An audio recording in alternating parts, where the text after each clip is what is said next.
Unfortunately, I didn't think there was time for a burrito. Okay, that's fine. I just did leftovers.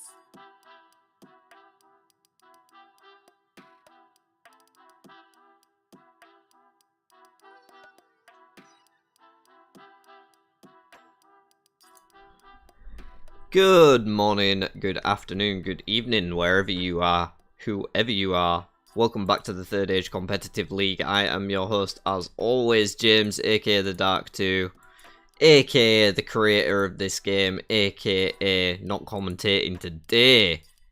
We're here for a bit of something different tonight, y'all. We are going to be talking strategy. We're going to be going through each of the Emond's Field 5. And talking strategy, let me find the original message that Icicle sent, because it was a good description when he asked for it. He said, talk general strategies for each character and all the top 3 paths to victory. And I think that's a good general baseline for us to start at.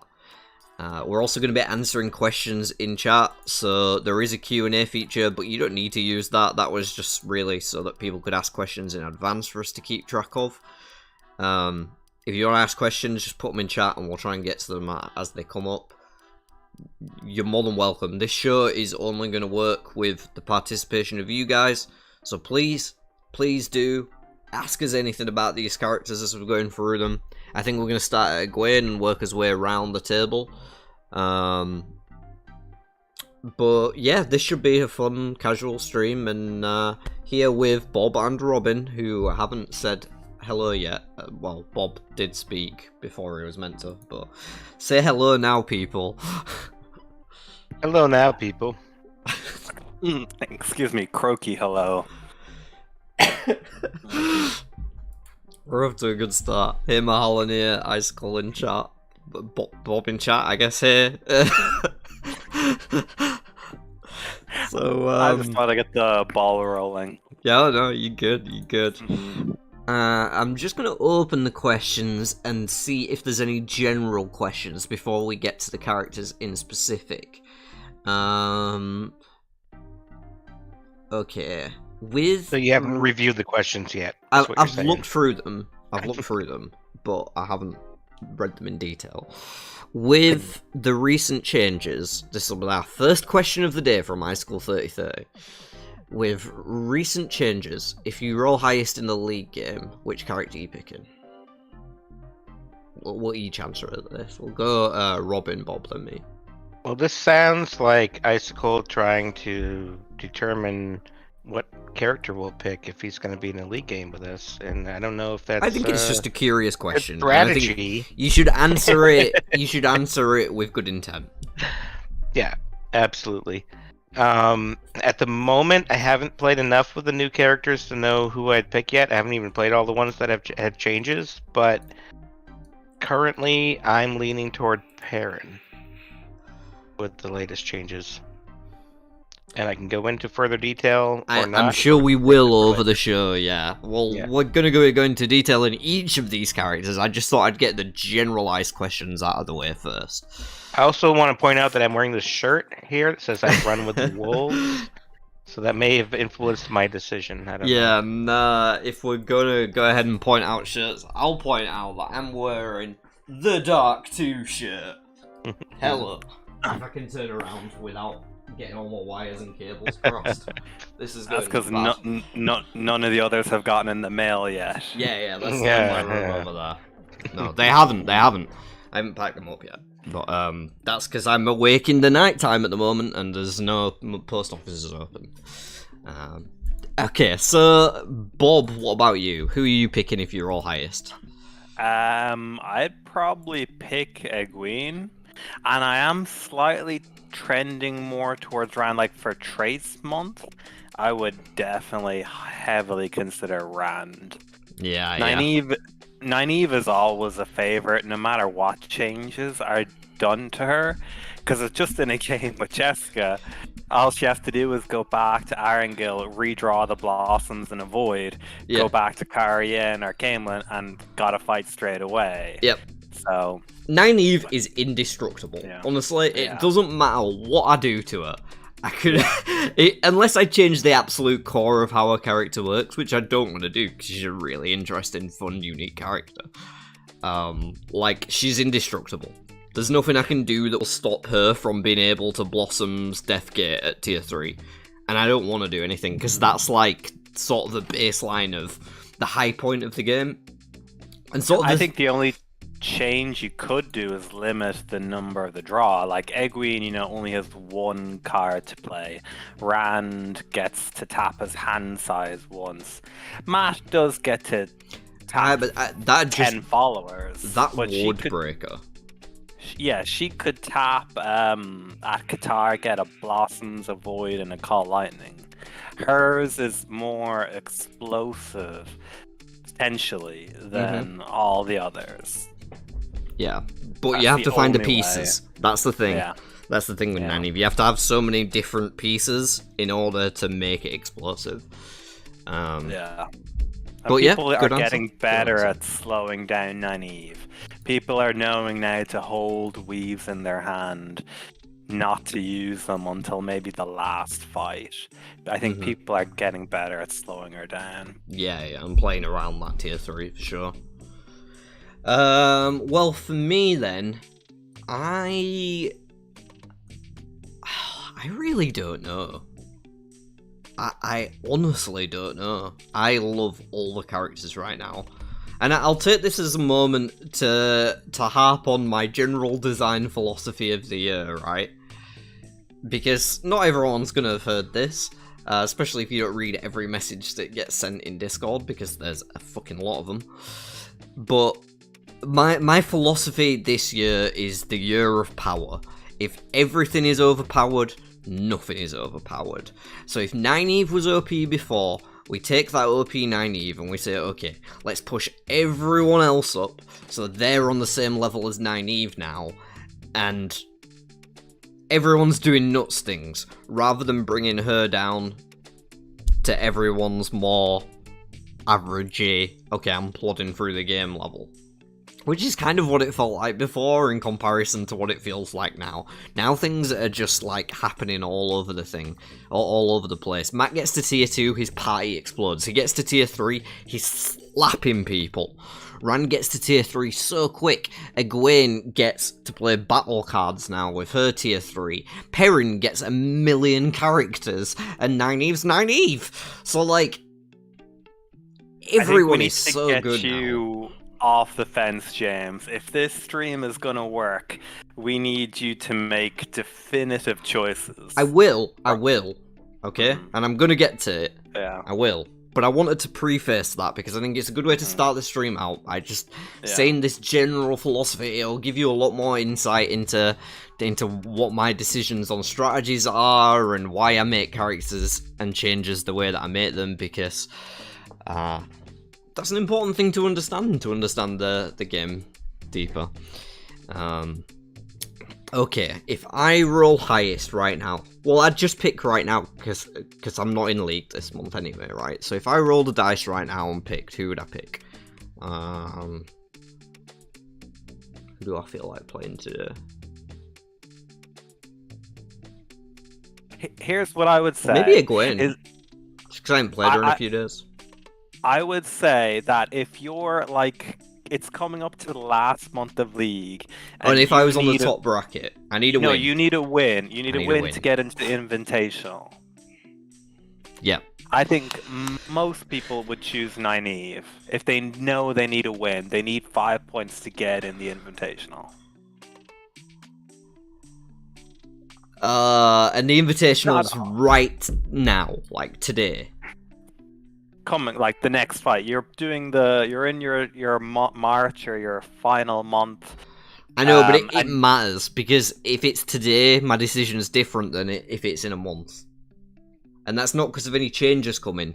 That's because of people having chance to adjust the changes. If it's today, I'm picking Perrin, because I don't think anyone is, other than a couple of people who I've played with Perrin against recently in the last day or two, I don't think anyone is aware of how nuts he can go. Robin probably can attest to that. Hashtag Robin's right, because I picked Perrin. Yeah. Yeah, so if it's today, I'm picking Perrin. If it's a month down the line, I'm probably picking Egwene, maybe even Rand. Just because I'm really consistent with those characters personally. But let's move on from this question, because it was only the first question of the day. And it sort of ties into another generalized one that we had as well, which is which character do you think will win the Q1 Invitational? So I feel like we kind of both covered them together. Let's get into the meat of the show. Yeah, I don't think you can say which character is going to win, because it just depends who's playing them and how they play them. Yeah, it's kind of the same question, right? Yeah. It's kind of the same question. Yeah. Okay, so we're gonna be going through each of the 5 Emond fielders, like I mentioned today, guys, and we'll start off with Egwene. So everyone in chat, if you have questions about Egwene, make sure you post in them throughout this whole next segment, and we'll get to them as we see them. Start off with, let's just go over her abilities for any newer players, in case they're unfamiliar. Her first goal is to get to Tarvalon, at which point she gains the ability to draw actions and gain points when she loses battles, which makes bouncing off Shulks a very viable option for Egwene. Second quest requires her to get to Falmer, and then leave with 6 cards in her hand, at which point you want to draw cards all the time, because every time you discard cards at the end of the turn, you get a level in your lowest attribute. It's 3 levels. And when you get to level 9 in Channeling, you now get the ability to play a battle card regardless of what colour it is. It doesn't matter if it's skill, military, channeling, leadership, Destamar, anything, any battle card regardless of its attribute, as long as your lowest level attribute is high enough. So that's Egwene's abilities. Obviously she has Destamar, channeling and leadership here that we can see. Off the bat, lads, I guess we'll go to Bob first this time. What is your game plan with Egwene? When you start the game, what are you thinking about? Yeah, I'll break it down into segments. Obviously, it's just hightailing it to Tarvalon as soon as you can. Oh yeah, so that's sorry, I'll just interrupt. Yeah, This is a good way to do things. If we're going through each character like this, let's break down each of us what we think about the start of the game, like initial goals, the mid game, what you want to be doing, and then the end game, what you want to be doing. We'll do those segments each. So Bob, with the early game for Egwene. Yeah, so yeah, I'm hightailing it to Tarvalon. If you don't have Portal Stone, Enter the Ways, any of those, I am trying to play leadership cards on the way, like Mount Up, Messenger, and Cover the Back Trail. Council Meeting I'm going to save until I get out of Falma. But Mount Up, Messenger only on the locations where you can draw an action from a nearby location. But I'm trying to do like little bits of level up as I get there to try and, you know, get a little bit of a head start on her levels. Yeah, I totally agree there. So cards like Messenger, I'm sort of trying to show some of these as we talk about them. Careful Word that you can do without taking your full turn. I think that's the type of card you're talking about. Yeah, get Alana. Yeah, get anything Alana that you can do while you're doing what you were doing anyway. Alana, and just repeat it. Keep taking. Anytime you can exhaust her, take one of those. Need to find Alana out. Yeah, if you could find out the cards you're talking about, that would be real helpful. But I know that while you're talking, if you have something you want to mention ahead of time, feel free to dig it out ahead of time to get it prepared. Yeah, but Alana can be really helpful for recycling those mount ups, messengers, all that sort of stuff. You are right there. Bang on. Great follower for going in the early. Great follower for anyone with leadership in the early, to be honest. Robin, any thoughts on the early game for Egwene? Yeah, I mean, I would say I agree with Bob about wanting to get to Tarvalon as quickly as possible. Oh yeah, I'm with you there. However, I would say she's probably the one that, can level up the fastest. So things like Old Blood are not as good. Like, I would probably go back for an Old Blood if I picked one up in Baerlon on my first turn. Yeah. But if I picked one up in Whitebridge, I don't think I'd go back to Emond's Field for that, because she has so many ways to level up, and you just want to get to Tarvalon. Jasper, yeah. Yep, Jasper Anon is a great follower to pick up so that you can jump to Ilion later, but that's more the second tier section we'll be talking about. No, I think Egwene's tier 2 is sort of when she's getting to tier 2, that's like still an early game to me. Because, okay, so that's an important thing that I should mention, right? So, my philosophy for Egwene, I think, yes, you get to tier 1 as fast as you can, you get to Tarvalon as fast as you can. But then for me, where it differs from a lot of what I see new players doing, is then I get to farm as fast as I can. Like, I think that Egwene's tier 2 is even more important than a tier 1. She can't do anything until she gets that tier 2, because, well, she can, but everything she's doing is automatically generating less value just because she doesn't have access to that ability. So, like, as soon as you get access to that ability, your play just zooms up, because you're getting an extra level every turn. No other character can compete with that if you're being efficient and playing your cards in the right order and, moving to make most of that tier 2 ability. So for me, the tier 2 is the highest priority for Egwene in the early game. And I want to be there, like, ideally, when other people are still only just working on their tier 2s. Which is why I think it's something to bring up in the early game. So we have a good question from Malinir that kind of brings us into the next segment.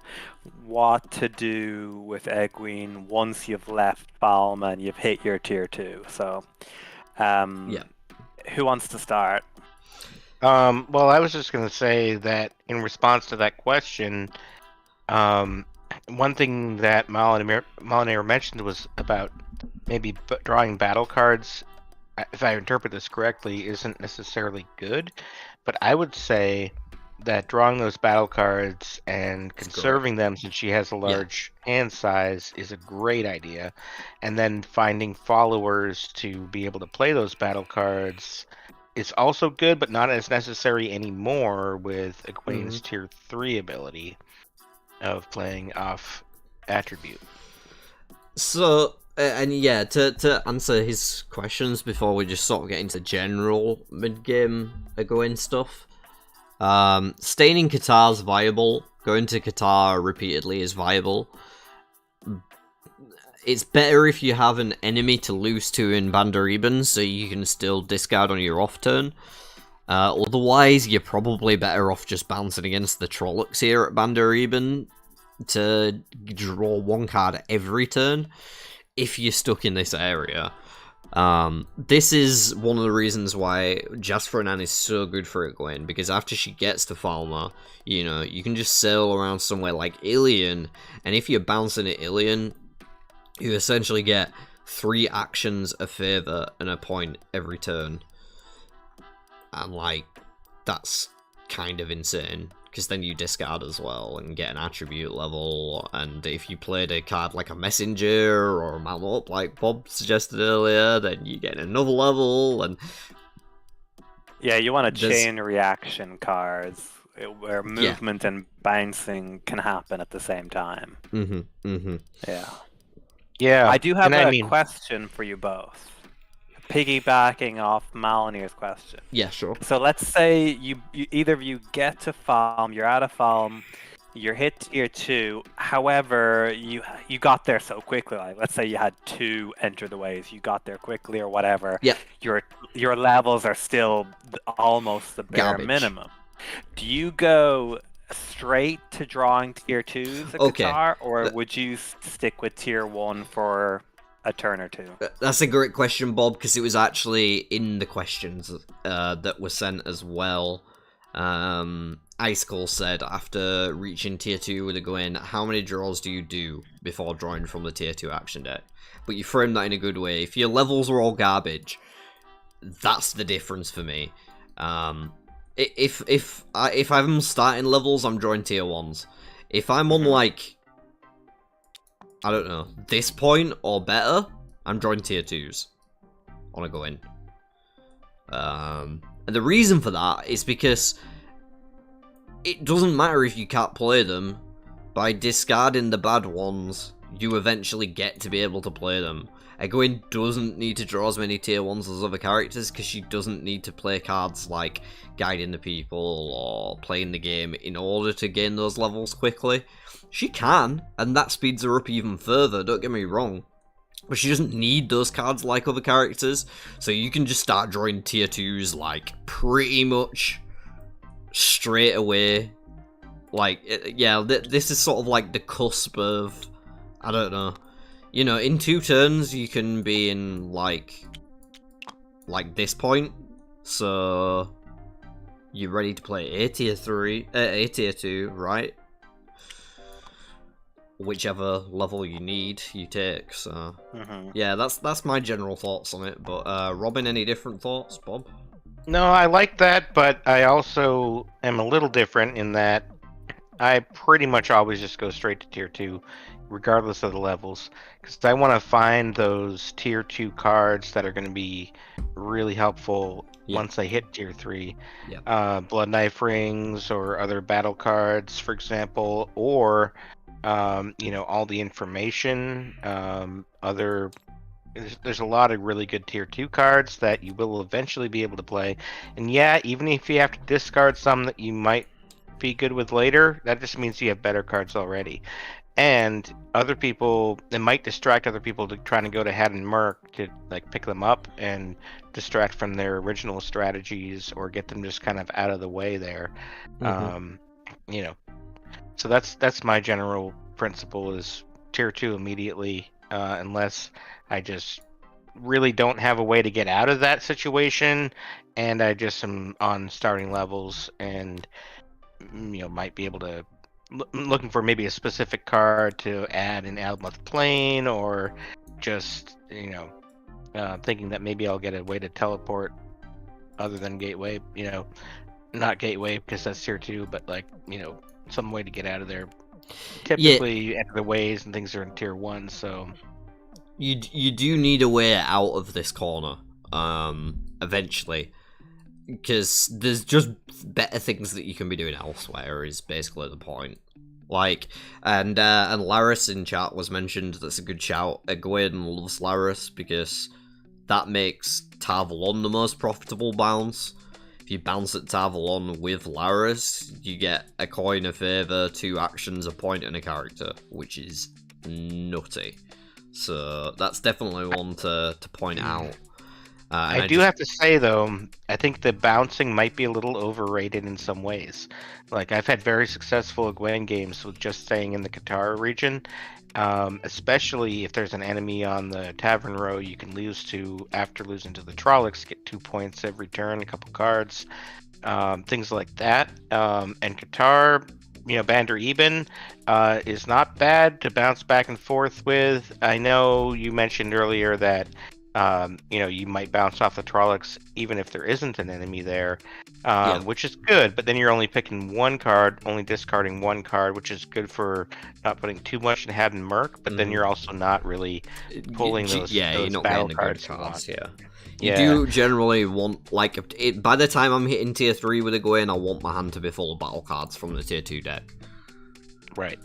It's a risk reward. How quickly can you get there? Like, if you draw the benefit, yeah, you get lots of cards drawing the tier 2s. However, it'll take you longer to get there. If you get cards that you can play along the way, you can really speed level. But yeah, you won't have as good a hand. It'll take you longer to get as good a hand, but you'll be quicker in the levels. Yeah, with Egwene, like, you want the false trail, you want the collecting evidence, anything that gets you a level and can potentially get you cards for a discard. Yep. You want to. I try to double level with Egwene as much as I can. Yeah, That's my goal. Like Anything one that double level levels. from a card, one level from a discard. That's pretty much. That's if you can do that, that's an ideal turn for going. Yeah. And if you can get some points from bouncing as well, great. Like, getting points is kind of necessary, because, like, people put pressure on, you're not going to be killing any tier 2 enemies, you're not going to be killing tier 1 enemies for the most part. Like, Egwene wants to stay on a low combat value until she hits tier 3, and that's fine. I'm also not a person who rushes the tier 3 with Egwene. I know you were just sort of talking about that, Roman. I do like to hang out in that tier 2 for pretty much as long as I can most of the time. One, because it gets my other attributes up, which is now even more important with the prevalence of the tier 3. And two, because it's just good value. Like, you get good value off the bounces and the points, and you manage to keep up with everybody else's point influx that way. Depends on the pressure you're under, though. Yeah, it depends on the pressure. Well, but even if you're not under pressure, that means you get to overtake people. You know, you can already be like 15 points ahead by the time it comes to flipping for sake. Oh yeah, if you're not under pressure, you got all the time to. What if like? Oh Nynaeve right, I flips, get you. If you're saying you need to catch up to people, then yeah, no, I'm with you. There are just a couple of things from chat that I don't want to miss as we go down. Quick rules question from Icicle: can you play Call Lightning with the lowest ability on Egwene, using a tier 3 just to get a level, or Arrows of Fire? Yes, you can. Whichever ability you use as your lowest level gets a level when you use Vora's Rod. And then one from Anth here, which I'm assuming is Egwene specific, because we're in the Egwene section, but he hasn't said. How do you recover off a poor start via a Portal Stone, or something like that? A poor start via Portal Stone usually means you end up in Almoth Plane, so I'm just going Guitar. Guitar. Just drawing cards, not trying to find fast travel. Yeah. That's all Yeah, you pretty can do. much the same as anybody else. Yeah.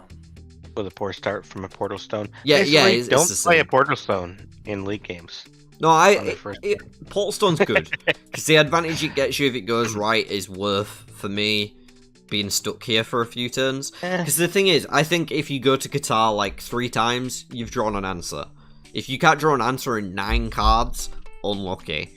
Like, there's Enter the Ways, there's Scouts flanking, there's Folded Light, there's Skimming, there's Portal Stone. I wouldn't put Egwene though in Alma's Plane. I wouldn't put her there. Well, I'd put her like in Elmora, Amador, Jeramel, Johanna, that kind of. Okay, so maybe it is character specific. I'm just assuming like turn 1, most people put you in Alma's Plane, because that's the worst. Yeah, for like those ones who need to get to Tyr and Ebudar, yeah. Sure. I suppose Or even Elmora Matt, is pretty far from Tarvalon, but I'd be pretty happy if I failed a Portal Stone and you put me in Elmora on turn 1. Like, I get to go to Amador with 3 and 3 to spend next turn. It's not bad. It's not bad. It's just the danger of putting someone in Alma Plane is they get a good card in Qatar and they can get straight out. I'm tempted to keep them a little bit away from a Waygate if possible. There's a Waygate in Tanchico. I know, that's why I'm thinking more like Jeramel, Johanna, Amador. Okay. Yeah.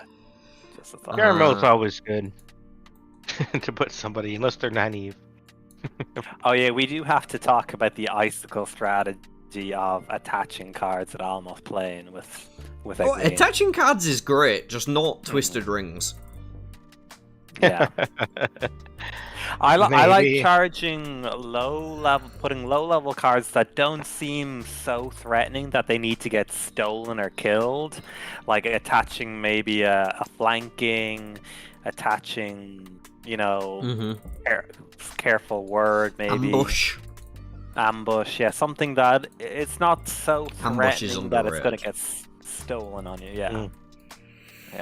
Yeah, you don't want to put a target on its back, but get some value out of it if it can get you a card. I think that's why Ice likes the Twisted Ringing, honestly. Like, I'm kind of joking when I'm dissing him. It's not that bad, because it draws you over your hand size, and it gives you card selection, so...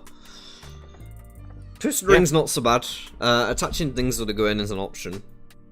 Does anyone have any more sort of questions about the mid-game with Egwene? Because I feel like we've been rambling a lot, and I'm just worried that we're missing things from chat. Well, yeah, so one thing about Egwene's mid-game while people are posting questions is I kind of like staying in Qatar and Bandar Even area for a little bit before I jump to somewhere like Ilion or Tarvalon. And part of that reason is you get so much coin draw, and then you might be able to get like a For the People and bump levels way up. Or duty to the people, yeah. And then and you have the option of possibly bouncing with a character in the tavern row, or you can just go to Qatar and back and get like a card and a half every turn, which is better than a bounce without somebody in the draw and just get one card each turn, you know, in some ways.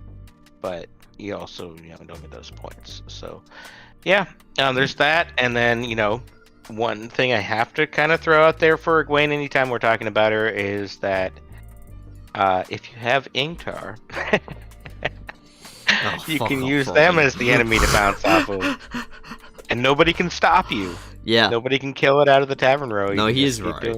Ingtar is actually good on Egwene. Because you can just keep losing fights to him to generate points. As well, if you do decide eventually to win that fight, now Egwene can play the Horn of Valier a lot easier. Yes, you can. Right, yeah, right. Yes, you can.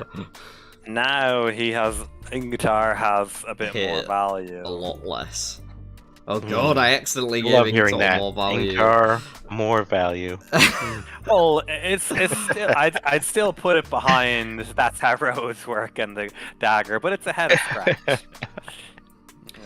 Yeah. What I forget what Chris. I like Mordeth. Scratch. Mordeth. I forgot about Mordeth for a second there.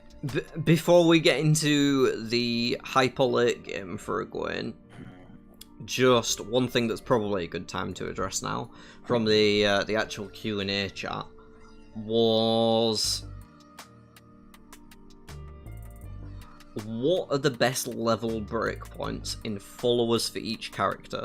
An example he gave is Nynaeve needing a leadership 4 follower. So for Egwene, this is actually kind of tough because skill 6. Skill 6. Oh, skill 6 is a good one, yeah, for the fighting dirty. Yeah. For the fighting dirty. Military 7 for the dragon team. Yeah. I actually think skill 7's slightly more important because backflip is really good too. Yep. It's a lot easier to get a 6 though than a 7. Yeah, military as high as you can, just so you can play as many battle cards as you draw. Gaul and Bane she had. But yeah, she doesn't generally tend to rely on her followers as much as any of the other characters, so there's probably not too many to mention for Egwene. But I just thought this was a good time to throw that one in, and it will be one we do. Well, so followers for Egwene, I would just... Obviously, you got to go the military and the skill, but I would also throw in just one good leadership follower that's 5 or more for cover me's. Yeah, and for the greater good. Mm-hmm. Yeah. Mm-hmm. You want 1 or 2 leadership or 1 or 2 channeling for the form circle or for the greater good. Right. Pretty much. Okay, so we'll start to get into the late game here, and if anyone has questions about the late game for Egwene, please feel free to send them through. We're not going to get all of them done. No, this will be about a 5-hour stream, I think. Hey, we're good. We're good. We're good. This is going well. Like, people are here chatting, watching, we're having fun. This is going well. If Bob has to leave at some point, me and Robin can take care of it. And one of you kick us off here talking about Egwene's late game while I start to pull cards out of the deck. So, with Egwene, by the time you get tier 3, you should have a good hand. So you want to get, either the spy network or all the information so you can pick your fight. You should be ready for a fight. You want to pick your fight rather than having to search through it like a plebeian character, a commoner. You wanna be a little bit more highbrow than that with Egwene. You wanna pick your fight. Yeah, Robin, you do can... want to pick your fight, but you also, if you have a good amount, and you can probably recharge pretty quickly, and other people aren't quite there yet, you might want to flip a few before you pick your fight, just so you can reserve that for the second fight to pick your fight. But yeah, most likely you're going to want to pick your fight. Start with all the information, then you can just pick it back up again potentially as well for the second fight. I had So one of yeah, those a I second agree ago. with I don't that. know where it went. Yeah, Um, Egwene loves the Flame of Tarvalon because you can get either like all the information or the spy network back. You could find the answers back, and you get a channeling battle card as well. The Flame is a great card for Egwene Absolutely. for like recharging. Yeah, I just pulled out a bunch of cards that I tend to like with Egwene in the late game. I mean, Deathgate's a bit of an obvious one, just for any channeler in it, but the others, maybe some more out of the wall ones here, some that you don't see as much on other characters, especially, like Find the Answers. You don't often see anyone else play that card, maybe Perrin every now and then, never Rand. So, like, this is insane on Egwene, just for going, oh, I want to draw 8 tier 2s. And one thing that Icicle mentioned in chat is, he said it's maybe controversial, but he almost never goes to Jangai Pass as Egwene. I don't either. Jangai Pass is garbage as Egwene. Yeah, if you have the door for him, as Bob just said, Only. go there if you have the door for him, because then you can find whatever you need. Probably Find the Answers, because that'll get you like 8 more cards. You know, and then you can recycle. Yeah. Yeah, you don't generally tend to go to Jangai Pass much as Egwene, because she just likes quantity more than quality, and at this, like, in the late game, you're gonna be on at least something like this at the lowest, you know what I mean? So you can play anything you draw, especially now with Vora's Rod giving you access to those battle actions in other attributes. You can play anything you draw from the tier 3. It doesn't matter to draw one specific card, you just want quantity. So you want to be going places like Arangil, Qatar, Alien, playing cards like Find the Answers, or even Council Meeting, you know? Anything that can draw you cards is great, that's why I love Contingency Plan as well. Flame of Tarvalon, The Void is another one.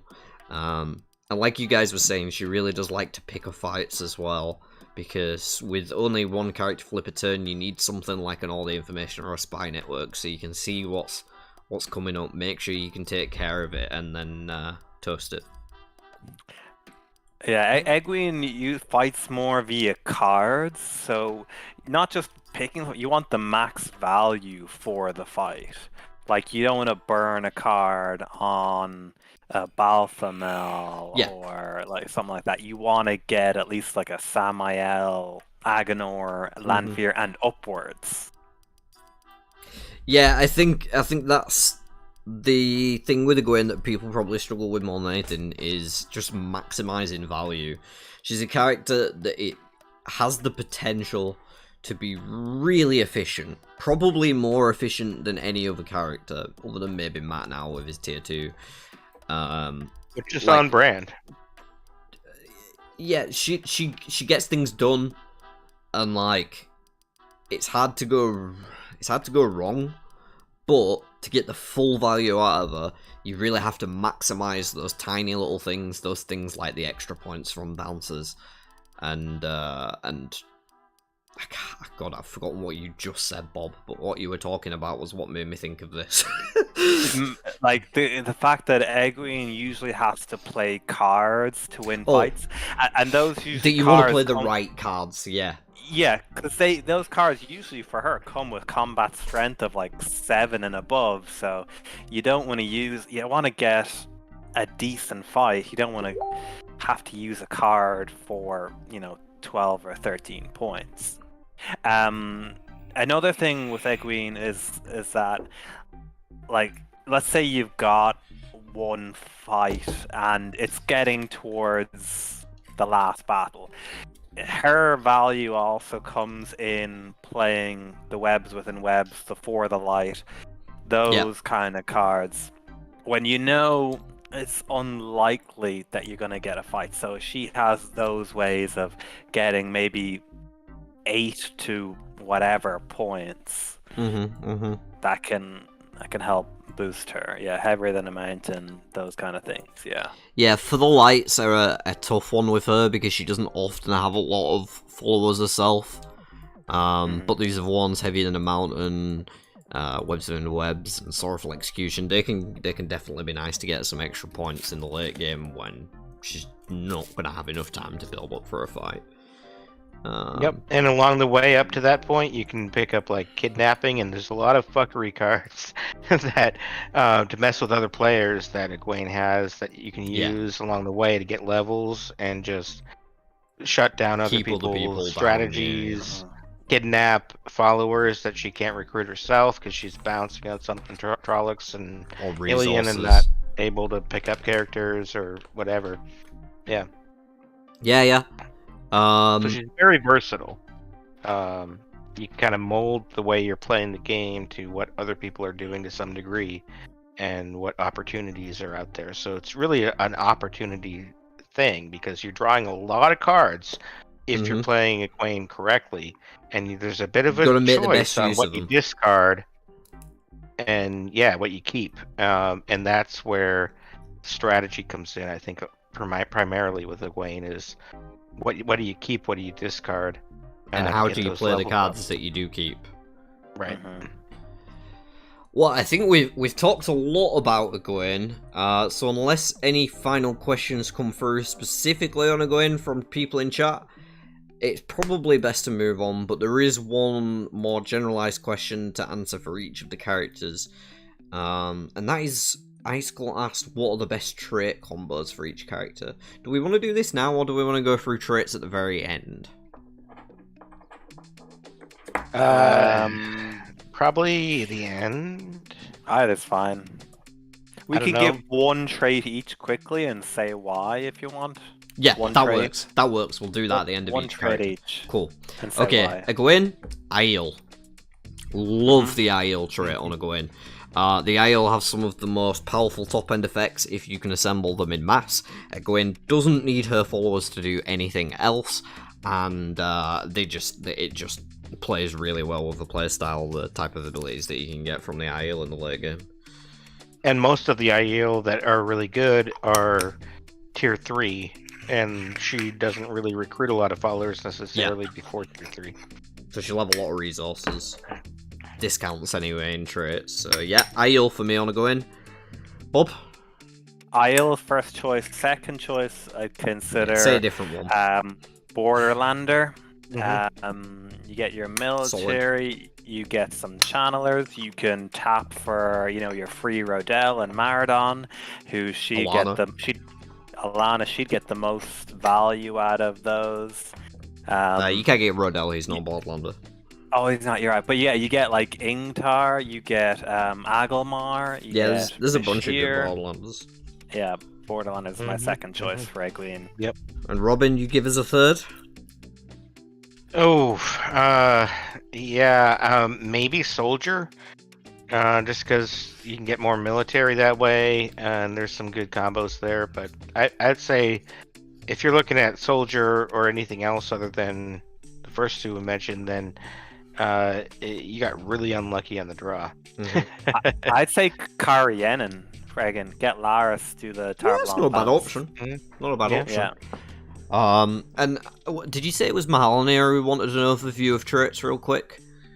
Wolf Brother. Wolf Brother, okay. Wolf well, Brother. Just for anyone who's unfamiliar, traits are pretty simple. Basically, you pick one of these at the start of the game. Let's say Aes Sedai. It changes the resources that you start the game with, so in this case, you start with 1 coin, 2 favor, rather than 3 and 1, and 3 actions still. This top bit is always active, so Aes Sedai costs you favor and coin fewer, and favor and coin more for other players. And the bottom bit, whenever you draw a character, instead of revealing, you can search the deck for Aes Sedai. So these traits are really powerful for assembling the mass followers of the same type or nation, depending on which trait you pick. And getting those effects of, like, for each Borderlander, for each, that sort of thing. Okay, moving on to, you know what, I'm just going to reset the table. It's easier. Moving on to nine. Oh, sorry, we did have one final question in the chat just to get to before we move on to Nynaeve. Who do you think the weakest matchup for Egwene is? Yeah, anyone who can see followers or see the get, like, yeah, how we mentioned Rand and Nynaeve, how they can churn through the tier 3 to get to fights quicker. Yep. Yeah, I agree. I And don't now think... it's Perrin and Rand that can churn through. I think her best matchup's probably Matt. Like, in a 1v1 against Matt, I don't think Matt could win. I don't think Matt can win efficiency against Egwene. Like, she just plays a Grand Conspiracy or an Assassinations and wins. So, yeah. It's also hard to play Rand because she's the next one in the rotation, and Rand can peek. So you can deny her the first second. Hopefully fights. that won't be a thing for much longer. But... Oh. The rotation thing, I mean. Oh. We're going to flip them around? Hopefully, but... Oh, that'd be interesting. I think that'd be a good idea. My dad's trying to work on some code to get it done. That's very interesting. Yes. That would make it more even. So we move on to We are moving on to Nynaeve, and I will give a quick overview of her abilities for any of our newer members in the chat or anything. But people, get your questions in for Nynaeve. Of course, we've got a few of those standard questions that we'll be doing for all the characters, and we'll be doing our general chats. But get your questions in, Nynaeve questions. Anything you want to ask us about Nynaeve, we'll be talking about her for probably the next 45 minutes, apparently. So... I'll do a brief overview and then we'll pass it to Robin to start this time. Nynaeve wants to get to Ebu Dar, that is her first goal, get to Ebu Dar, at which point she unlocks her tier 1. When she reveals a character, she can bin it and pick a new one. At tier 2, when she gets to 7 or higher channeling, she can recruit people from the discard pile, so all those people you were binning earlier, you now can recruit. Or anyone you kill, anyone you, anyone else pushes out of the tavern row. You have access to those for the rest of the game now with your tier 2 ability. Her tier 3 quest requires her to recruit a tier 2 or higher follower from the discard pile with channeling. So, tier 2 channeler from the bin, recruited by Nynaeve. You can put it there with your first tier and then grab it with the second tier. And then you get your tier 3, which allows you for one turn until it recharges to pick up weaves from the discard pile instead of actions. A very powerful ability. She's got skill, Daystamar, channeling, and we're going to throw it to Bob first, I said, didn't I? No, you said Robin. Did I? Yeah, you did. I led with Egwene. Oh, okay. Then Robin. We're going to Robin first. Robin. Right, so Nynaeve... Early game, we're talking. Yeah. So Nynaeve's early game, you just want to get to Ebu Dar. Nynaeve might be the only character that I would consider a portal stone on turn 1, just because you can go directly to Ebu Dar, where even in Enter the Ways, you can only get to Ilion next door. But in general, you just want to run around to Ebu Dar real quick. On the way, you need to find channeling cards if possible. If there's somebody discards an Embrace, for example, you might want to do a little sidestep to Haddon Merc to pick that up, and maybe play another channeling card along the way, so you get to tier 1 and 2 when you get to Ebu Dar. But even better would be something like skimming. Since she starts on 3 channeling, you can get one other channeling card and a skimming. You can just go right over to Ebu Dar. But basically you want to get there as fast as possible, so that you can get that double flip on the characters and be able to have a better chance of choosing, and binning other characters in the discard that you can then pick up later when you're on tier 2. Yeah, I agree with everything you said there. Any thoughts, Bob? Coming away from the channeling, I'd like to, have a little bit of skill. So, like, paying, the rescue townsfolk, paying for a skill at Ebu Dar. And then I like to recycle, learn from the best with Nynaeve. So I feel like she can do a lot. I'm not super worried about my Days to Mar attribute, although I do get a little bit, I tend to like to play careful words. You don't with her have a to lot. worry about it as much, because You in the don't have late to, game yeah. you spend a lot of time around Kyrian, and if you need to buy Yeah. levels, you usually have the money. Yeah, but I do like getting Elder Hammond for her Mhm. so that she can recycle, learn from the best. Yeah, that's sort Um, of going more into the mid game. Yeah, sorry, jumping Um, ahead. But, But yeah, yeah, yeah. Robin covered most of it anyway. Yeah, he With the did. initial Ebudar. The thing is, once you get to Ebudar, getting to your tier 2 is probably the next part of her early game. Getting to 7 channeling levels can be a little tricky, especially when people are holding the weaves. But yeah, like you've mentioned, cards like Embrace the Source and Bond Water as well. I thought I pulled out, but I didn't. Bond Water can be really nice for Nynaeve. I've actually seen some real spicy plays with Bond Water as well to get tier 2 channelers into the discard pile so that they could be recruited. So yeah, definitely a valuable card for Nynaeve to pick up in the early. And if she can get an old trees, you want to hold on to that. Because it'll get you tier 3. Yeah, that's a good call. And Icicle's saying some things in chat about mostly like ignoring her skill or Days to Mar is not a great way to play. And I kind of agree with that. Like, if it's easy to bring up the skill in Days to Mar, I will definitely want to do that. Yeah, I'll but take I'm still some time kind of to on level the up. fence about how much those are needed for Nynaeve, or if you just want to go straight for that channeling, straight for getting those channeling battle cards, because she kind of has to race through to be successful. Like I said, like me and Bob sort of said, I think the skill's more important than the Days to Mar. Yeah. I think opening things up like backflip and fighting dirty is too important. High level learn from the best can be really useful, especially if you do get that Haman like Bob mentioned.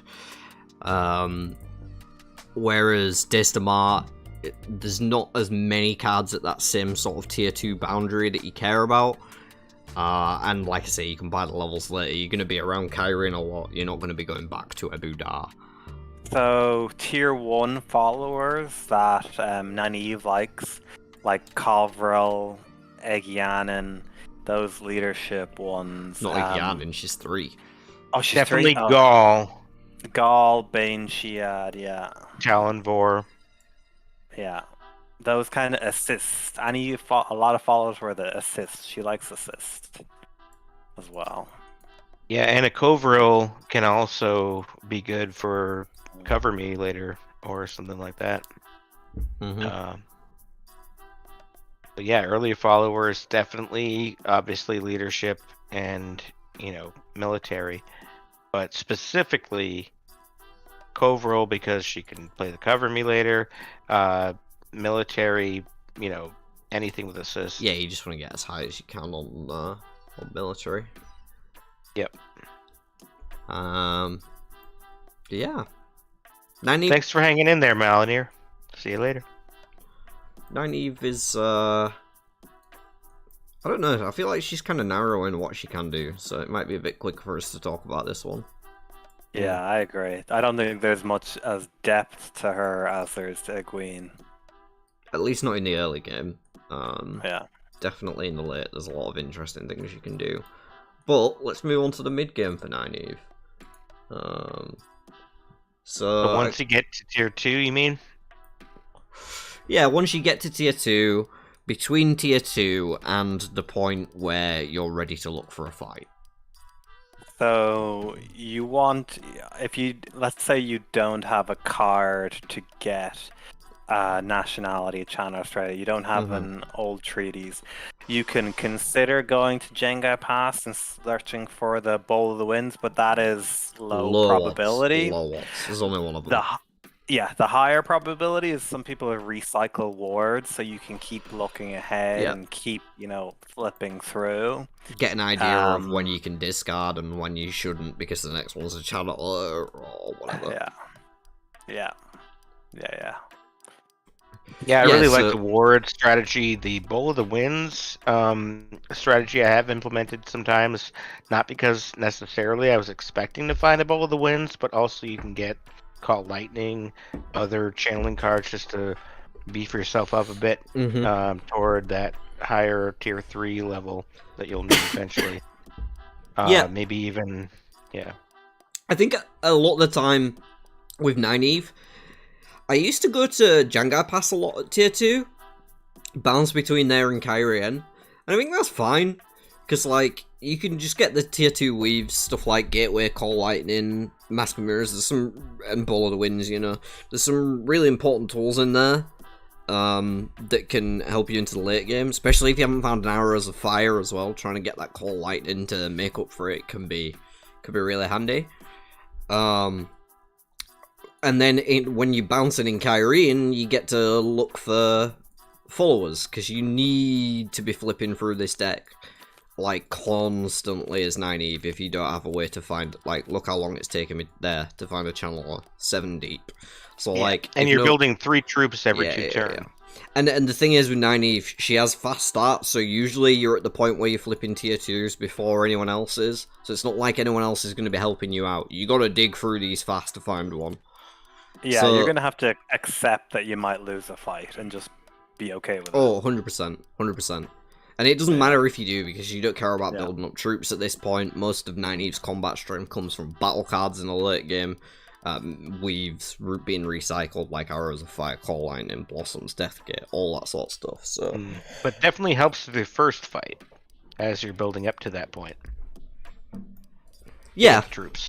Yeah, but if you, like, you can usually build up to a decent amount, enough to, like, win some tier 2 fights, but you want to be aggressively pushing through the deck to try and find those channelers. You don't want any tier 2 fights, says Nynaeve, I think. Well, not many, unless you can do them quickly and get them out of the way and build troops on the side. But, like, typically Nynaeve doesn't get a lot of fights until tier 3. So you can build those troops for the first one, while you maybe got one good battle card that you can recycle before you can find the second one for the second fight, and then the third fight is, you know, because you pick the other two back up. Well, one thing I want to mention as well, that I see a few people struggle with, if a channeler does come up and someone else recruits it, just kill it.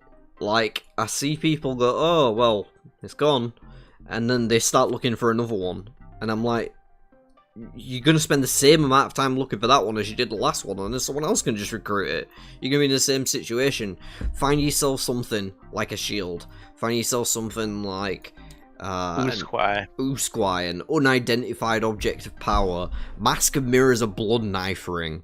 Do whatever it is that's in the discard pile that you can find, or that's in the deck that you can find. If there's nothing in the discard pile, there are so many ways to get rid of followers. Find one, kill it.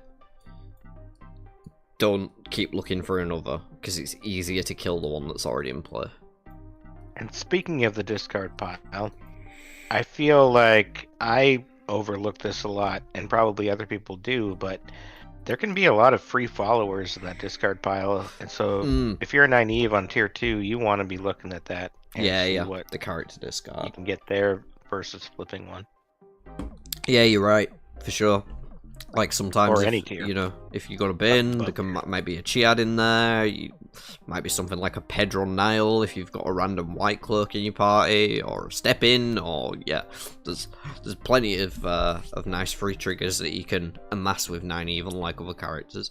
Oh, and just one other combo to look out for in the tier 2 before, I mean, it is kind of a late game, so this might transition into the late game. I'll find Elder Hammond out there as well, that mentioned earlier, because that is a really handy one. Yeah, and then the Hopper is the other one I was going to grab. So, yeah, this particular combo here is real nice for Nynaeve if she can get it, because the Elias is free when you have Hopper, and then you discard Elias to recruit a follower for free. Yeah, and then you recruit him from the discard pile, and he's free. So all your followers are free for the rest of the game. You just have to recruit Elias every second. Yeah, it's kind of hard to find both pieces, but you know, something like an old treat is for Wolf is not gonna miss. That's a good point. There's no other wolves in the game, so yeah. And if you really want to find Bella, old treaties for God. Yeah, no, it'd be horse. God is the type. Yeah. Horse is the nationality. Yeah. Yeah. Nice. So yeah, that's just a combo I want to point out, but it does kind of transitions into the late game because that is a late game strategy, really. So I can't remember who started first last time. Was it Robin? Bob? Probably. Robin started Nynaeve, yeah. Yeah, let's Bob, go with Bob. Go, He's go got ahead time. and yeah, tell us a bit about Nynaeve's tier 3. Tier 3 is pretty much about finding those weaves one way or another. You want to get either your Jengai passing or you're doing Arangale or Qatar or Ilian, somewhere where you're drawing a lot.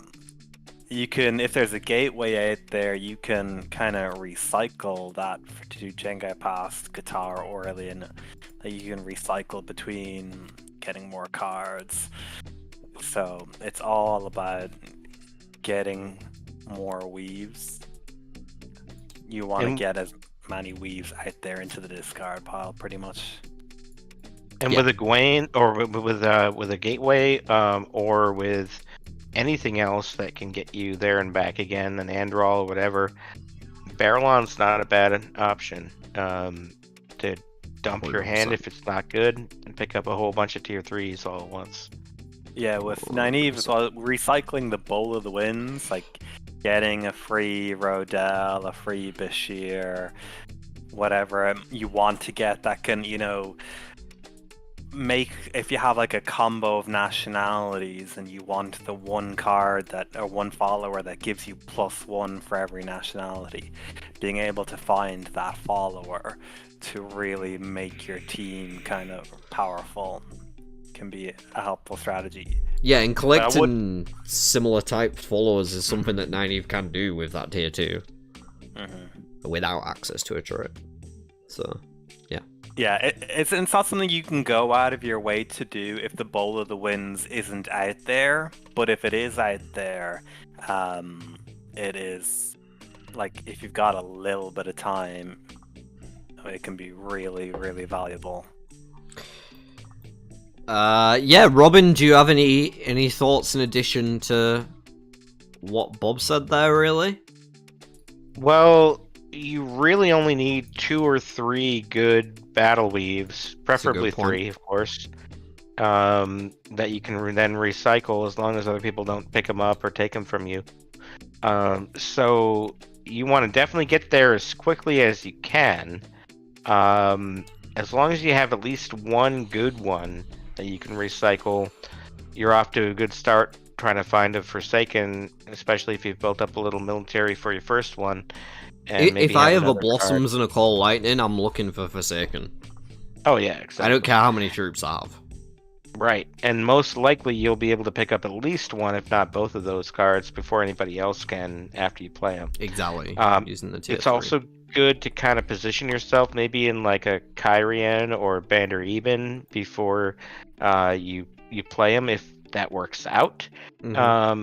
And kill the Forsaken there, because then you can just move and pick up those cards again in the next move, you know, with your tier 3.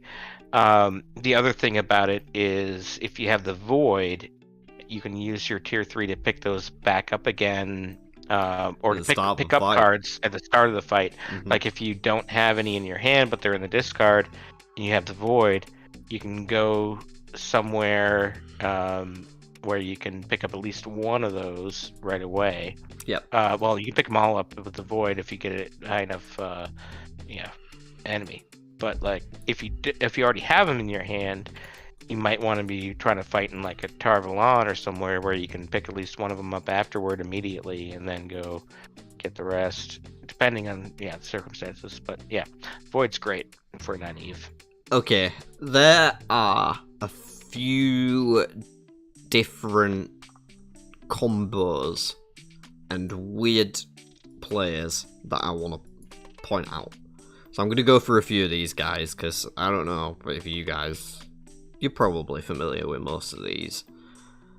But there is a ton of crazy shit you can do with Nynaeve at tier 3. And a lot of people don't realise it. So I'm going to go through some nutty combos. We'll start off with the Void, because that's one that Robin just mentioned. Let's say this right now is the discard pile. The Weave discard pile, right? And I'm a Nynaeve with 6 strength, no cards in hand. And I'm sat in Kyrian. Pretty bad position, right? I've got no troops. I'm just sat here. I can go to Tavalon. I can use my tier 3 ability, which is active for the rest of the turn, and use the drawer at Tavalon to pick up the Void from the discard pile. I then flip a character at Tavalon, play the Void. I get to draw 4 cards from Bilal, pick up a Call Lightning, a Death Gate, a Blossoms, and an Arrows. Kill Bilal. From nothing. Like, that's how powerful... I just want to get that across to people, how powerful Nynaeve can be. No cards in hand, no troops. Move to Tavalon, kill Bilal. Who else can do that?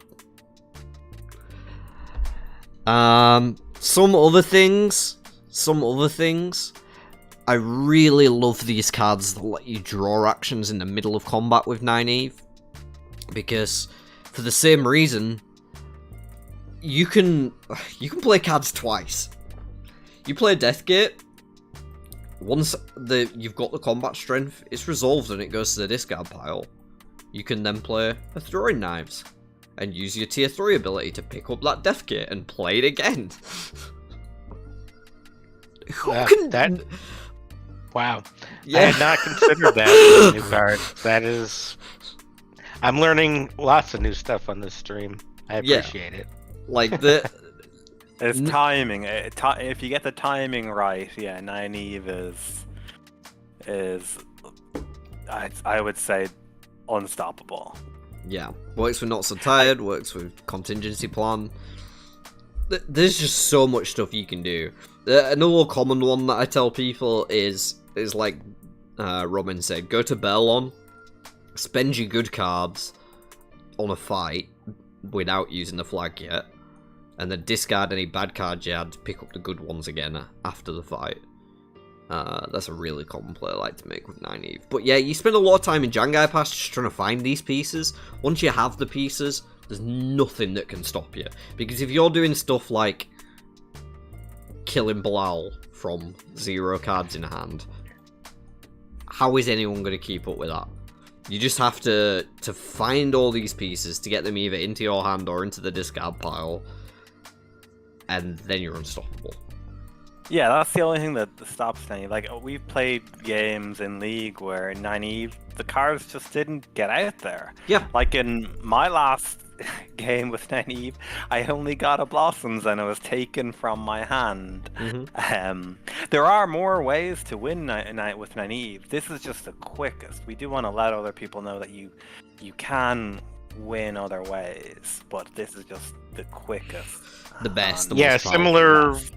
with Egwene. Like, if you get the right followers, you can play other battle cards with them along the way if you're just not finding the weaves. Of course. So of there course. are, yeah. But like each character has their own strengths that you tend to play towards, right? That's just the nature of the game. Yeah, exactly. Final little kooky combos. Mask of Mirrors is a very underutilized card by newer players, so I think it's worth pointing out a couple of things you can do with that. If somebody else has a Channeling 6 follower, you can Mask of Mirrors a Call Lightning onto them and kill anyone that's in their team that's exhausted. Get an extra free 8 combat strength while you're at it. If you have a Blood Knife ring, you can Mask of Mirrors that onto one of your opponent's characters.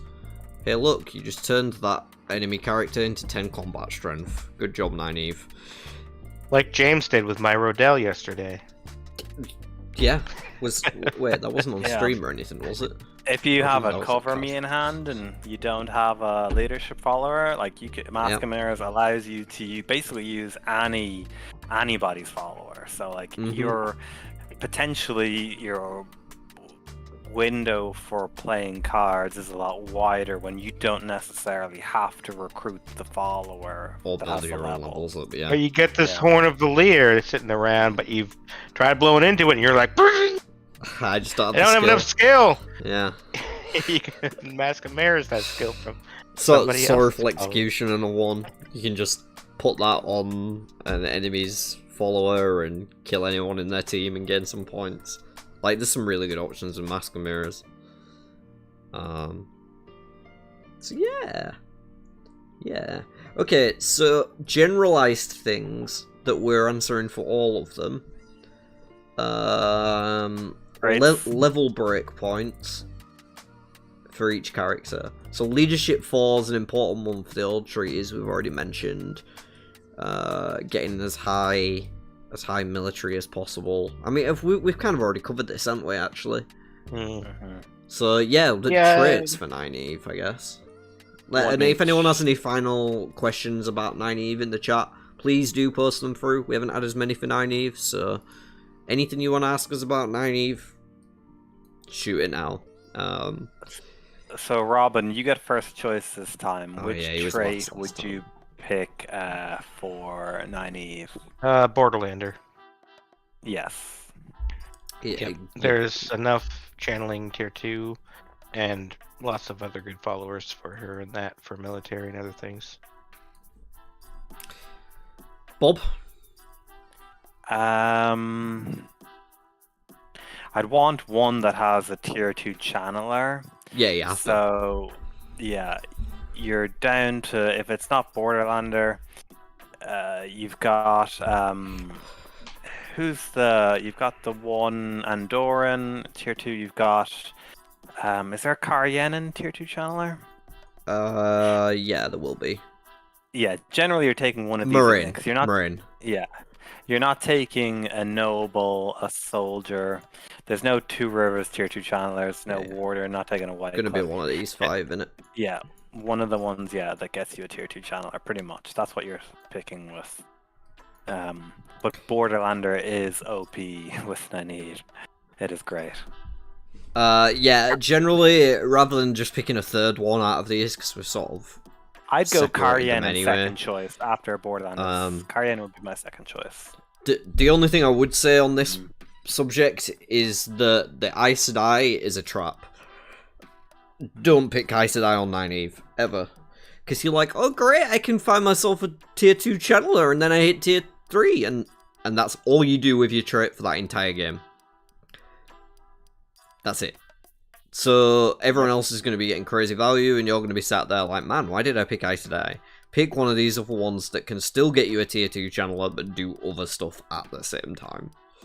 And Gareth Bryn is Andorran, so like if you do get a lot of Aes Sedai, you can get Gareth Bryn. Yeah. But yeah, generally don't pick Aes Sedai on Nynaeve is my advice. Take one of these other 4 that can find you a tier 2 channeler, but also be relevant and beneficial at other points of the game. Yeah, I mean, also Kai Rhiannon or Aiel are potential options because they both have tier 2 channelers that are not bad. Moraine and Avienda. But yeah. Alright. Are there any other segments I'm missing? I feel like I'm missing a segment. Maybe I'm not. Let's reload and move on to Perrin. Now, how do we feel about somebody else going through the characters while I run to the bathroom? Let's go with Bob since he likes Perrin a lot. Alright. Yeah. Perrin, would you like to explain to us... Bob, I think I called you Perrin then. Bob, would you like to explain to us Perrin's quests and abilities, please? Flip them over as you talk about them. I'm focused on Perrin is basically my firstborn child. So Perrin, his first tier is getting through a Trolloc Fist. Either, if you're lucky, the flanking you can do from Caemlyn to Lugard. That's granted if you haven't done Enter the Ways. If you're entering the Ways, you're most likely going to tier, and then to either Farmadding, Hadmerk, and back to tier to go to Trolloc. So that's the two quickest ways to get through your tier 1. Tier 2, you got to get back to Emond's Field.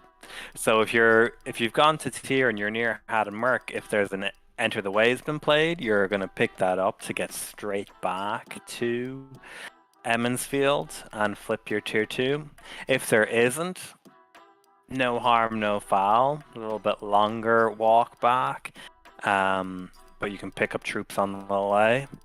Other sneaky ways of getting there is if you have an Aes Sedai, you can play a skimming, things like that.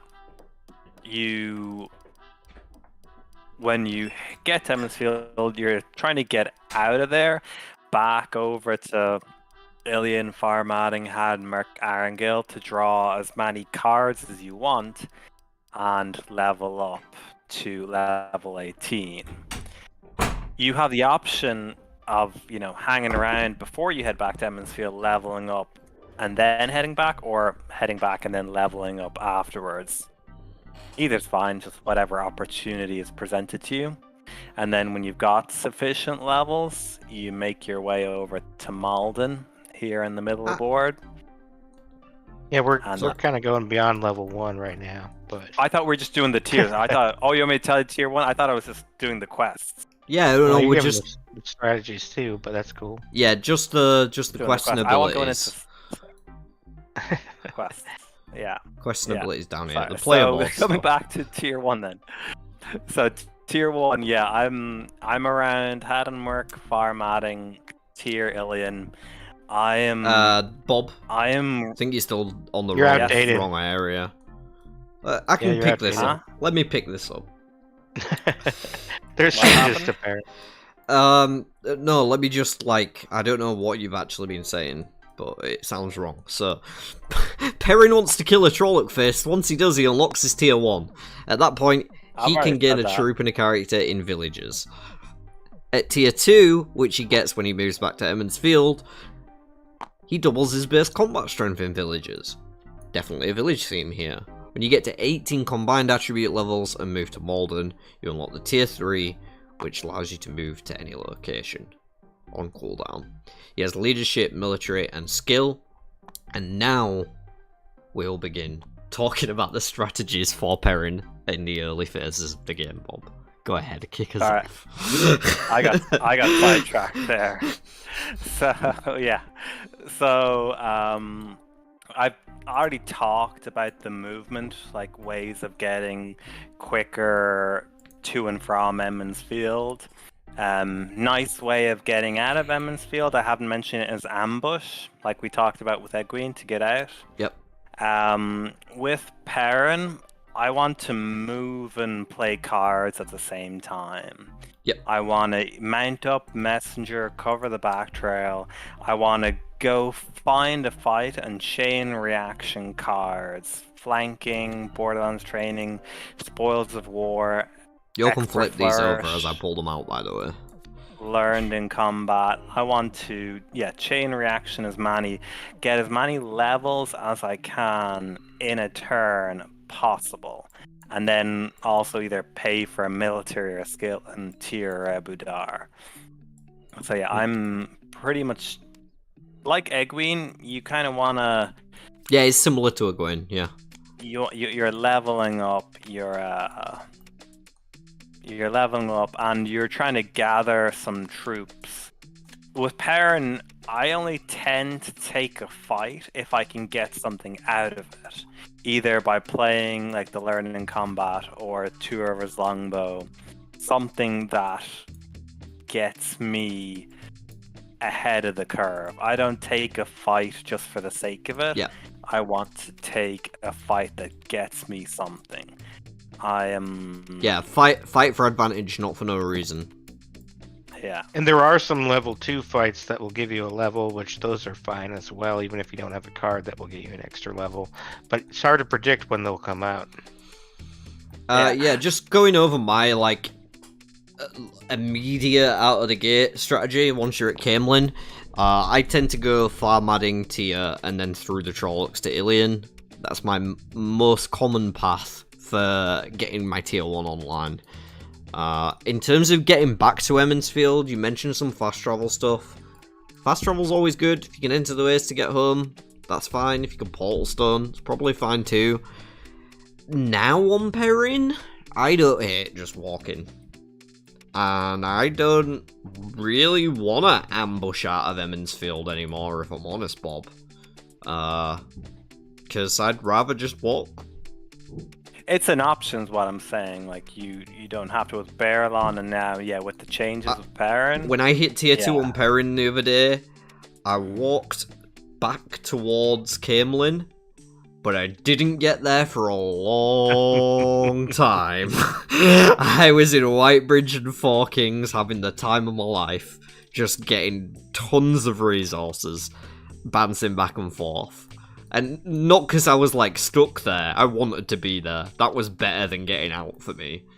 So, Perrin has changed a bit recently, and he does have a much more prioritization on villages now, which does mean that you fight a lot more earlier as well, Bob.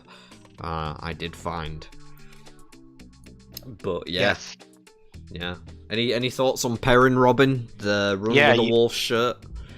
Yeah, you definitely do fight a lot more, or you can fight a lot more. Most likely you do on tier 1s. Yeah, I fought a lot of tier 1s. Yeah, it just depends on what comes out. But basically, you're flipping a lot more characters than you used to. Mm-hmm. So Perrin actually ends up amassing a lot of characters.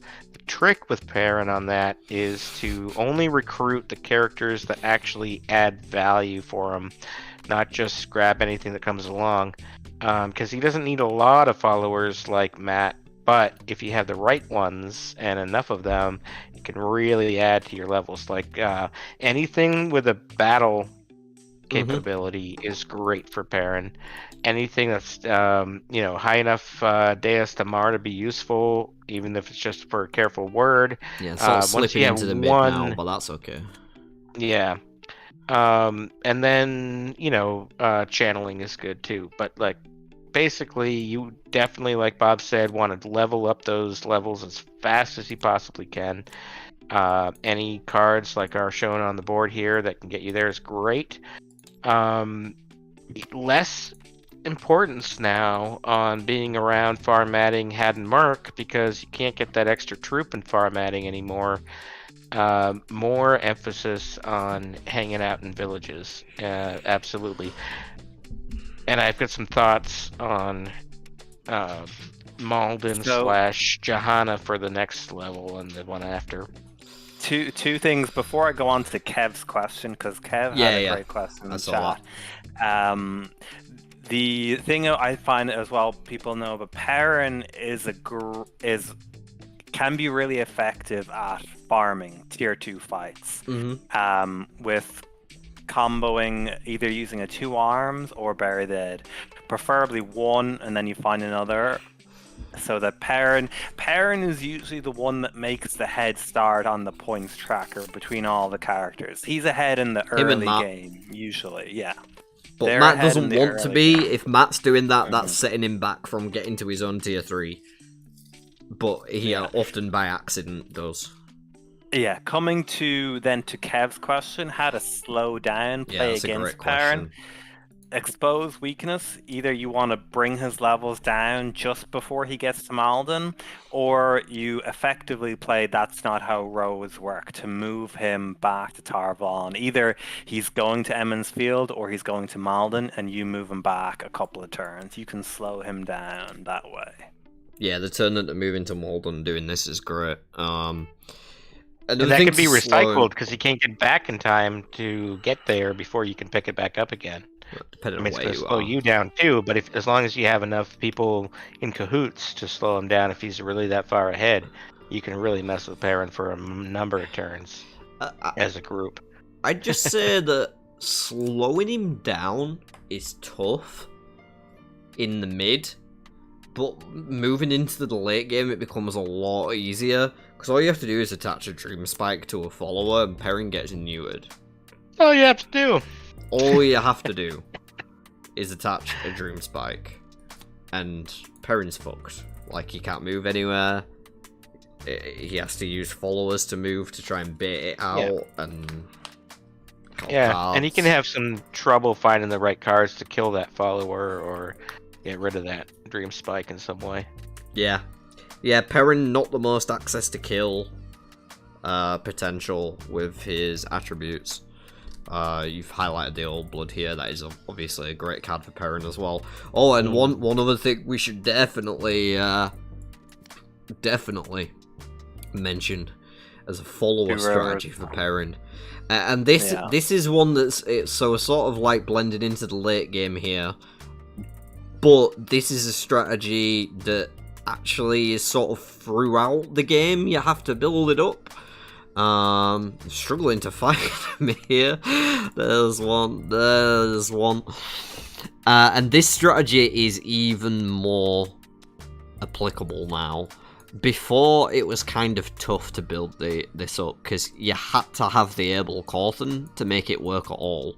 Now that Perrin gets characters anywhere, the Two Rivers followers are much more important, even if you don't have Able. If you do have Able, that's great. It means you get 2 characters in Emondfield. But even if you only have, you know, like 3 of them, let's say Marin, Layla, and Bode, going to Emondfield is going to get you 2 coins, 2 troops, an action, and a character. That's a good turn. It's pretty much as good as you're going to get at any city on the board, if not better. If you got 4 of them, the value just 5, like the value just goes up. So these 2 Rivers followers that give you extra things in Emondfield, if you can get even just 2 or 3 of them, like, it'll make your mid to late game a lot better, and open up Emondfield as a viable location to spend most of your time in. So yeah, just want to point that out. But yeah, let's sort of get towards the late game, because we've sort of done early and mid now. I talked about building up levels. Well, the only last thing we should mention about the earlier game is that other people are going to want to play Old Blood or Enter the Waves in their first turn, and Perrin can just sweep those right up at head and mark. Right, yeah. Maybe even get a couple of Old Bloods before you bounce back, because you don't have to go back right away. Yeah. To make it effective. And so that's just something that he kind of has as like a luck advantage at the beginning, potentially. Yeah, the number that I always like to throw out when talking about the Old Blood on Perrin is 25%. Because you start at 6 attribute levels, and your goal is to get to 18, which means you need 12 attribute levels over the course of the game. Old Blood makes 3 of those, that's 25% of your tier 3. If you pick up 2 Old Bloods, it's 50% of your tier 3. It's you do the math, you know. Yep. But you pick it up in Barrelon, don't go back. Keep going, because you're going to go back to Emondfield later. Yeah. Most characters you do go back if you pick up an Old Blood at Barrelon. Perrin, no need. You're going back to Emondfield in a bit anyway. Alright, so late game. Yeah, late game Perrin. Late game Perrin. Villages. Yep. Yeah. You want to be making the most of those. Whitebridge and Four Kings, nice location, because you get a character every turn now if you want. So you can dig for fights a lot more with double combat strength now as Perrin than you used to be able to. Because you don't have to have the off turns anymore if you don't want them. And sometimes on the on turns you get double flips. Like at Four Kings you flip twice, because that's fair. And yeah, you just want to be in villages. Draw cards where you can. Get value where you can, especially if you have like the Two Rivers people. Spend all your time in Emondfield and Barrelon to make your hand good and just get sick value. No more need to play all those honey cakes, Baron. No more need for the honey cakes. Give him the mat. He likes them. He's Perrin- probably the least reliant on actions, I'd say. Especially for the first fight, because you build up a lot of troops. And even after that, you build up a lot of troops, because you spend so much time in villages nowadays. So, like, actions are still good for Perrin, but he's not as reliant on them as some of the other characters that we've already I don't talked know. about. I still think he's more reliant than even necessarily Matt or Rand. Oh, yeah, more than Matt or Rand, but nowhere Okay. near as reliant as Egwene No. or Right. Nynaeve, yeah. Nynaeve, right. Yep, I agree. Another thing to keep in mind with Perrin as well, if it's getting to the final and you probably don't think you've enough for Forsaken, you can always jump to Tarwin's Gap and take Just fight tier a 2s, fight. yeah. Cheap, like 5 to 7, 8 points. It can maybe make the difference in the end. 100%. People need to use his jump.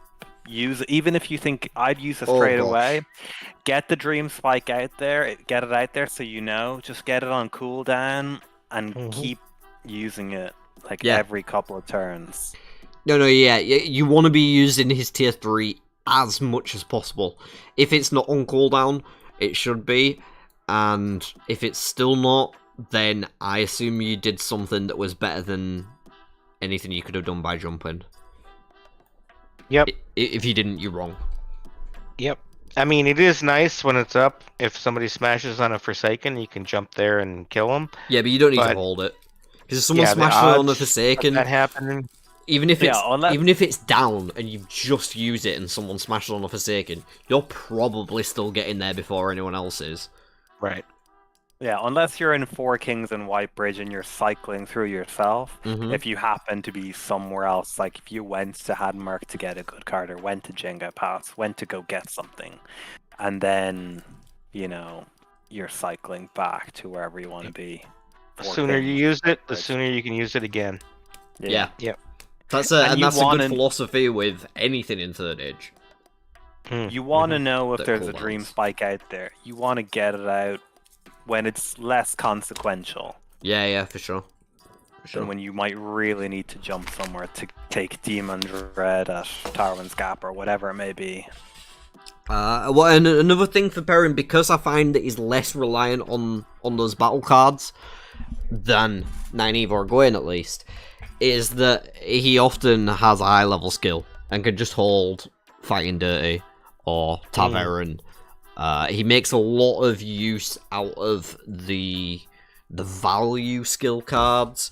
Things like Backflip, Forgotten Tomes can be really great for him. Perrin can hold cancels all day and still have a couple of tools in his hand for a fight to go with the troops that he has. So I'd say, like, he's kind of, to me, he's sort of a mid-rangey character. He's got his foot in each pool, you know? He doesn't have the same control over a game, the same dominance over a game that Nynaeve can have, but he doesn't have the same combat capabilities or actions that Matt has. He's sort of got his foot in each pool a bit. A very versatile character. He's Very underutilized. I feel Yeah. he's underutilized for what he can do. Well, we might see a pickup with the changes. More players might pick him and prioritize those villagers more. Yeah. And jump around more, hopefully. So Will as this- far as attributes go, what do you think about minimums? Like, for example, leadership. Do you really need more than 4? I like to get it up if I can. All the information's always a good call, and there's some high level leadership cards in the tier 3 deck that are nice to be able to play with Perrin too. Are you talking about followers or your own levels? Own Players' levels. own Oh, levels, no. Okay, yeah, 7, 7. Yeah, 7's nice for leadership. 7 is nice. 10 but it's on I the think others. 7 across the board, a minimum, like 7 across the board. Yeah, You're in good shape if you got 7 across the board. because you can get to 10 from 7 pretty easily. Yeah. In a lot of cases, if you need to. But would you rather have 4 leadership and say 10 skill, or 7 in each? 7 in each. 7 in each. To me, if I'm on 7 in each, I'm like, Okay, I want 10 in each. Like that's what my mindset is.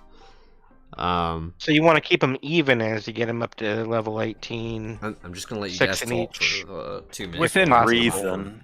It depends what Sorry. cards come up. Like within reason. Right. Like. Yeah, within reason. I mean, I would say there's probably less leadership cards that Perrin can use than there are skill and especially military. Like military, I would say is his best attribute.